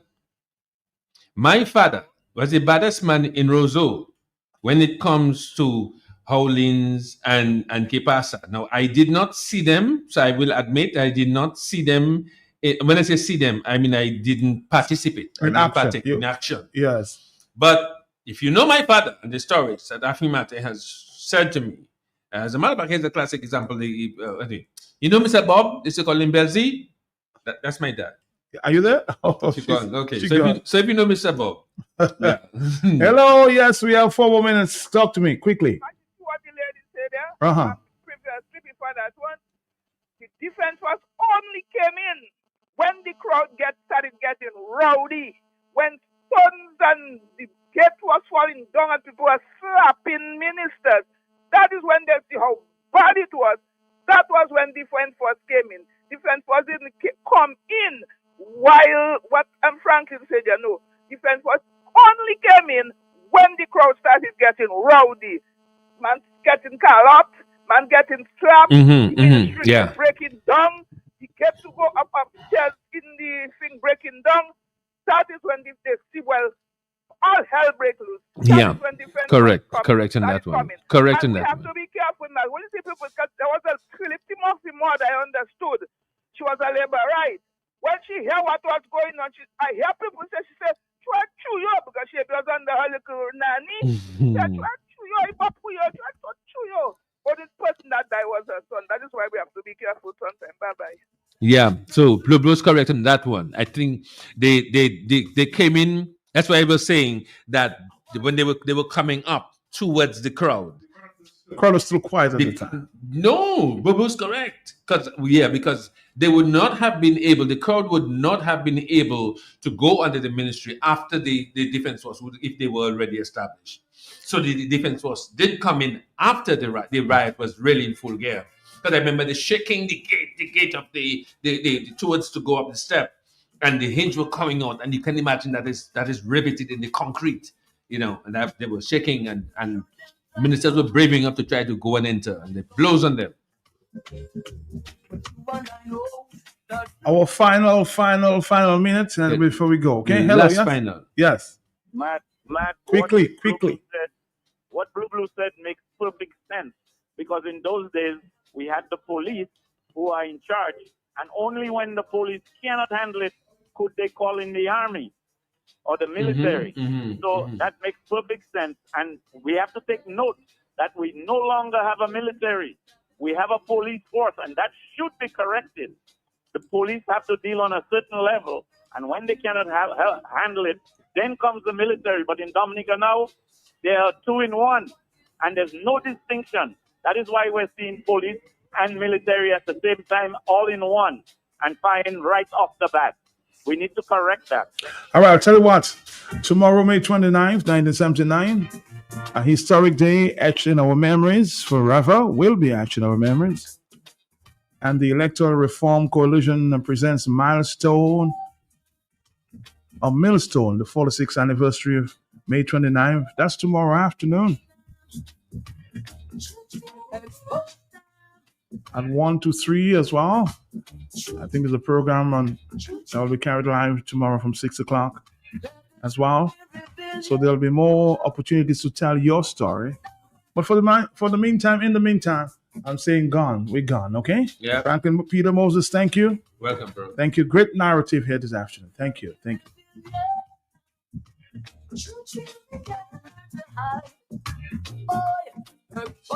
So expect a lot of discussion tomorrow.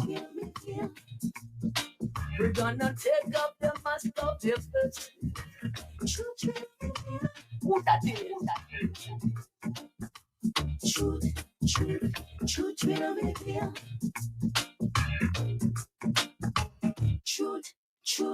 Truth will reveal.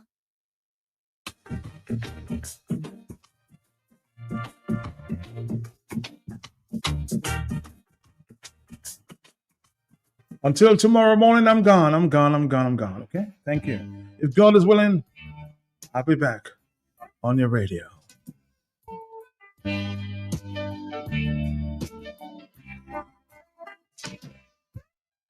Got to find a solution to this pollution. Got to find Solution to this pollution. Yeah. Solution to this pollution. Gotta find solution to this pollution. The poor man. Oh,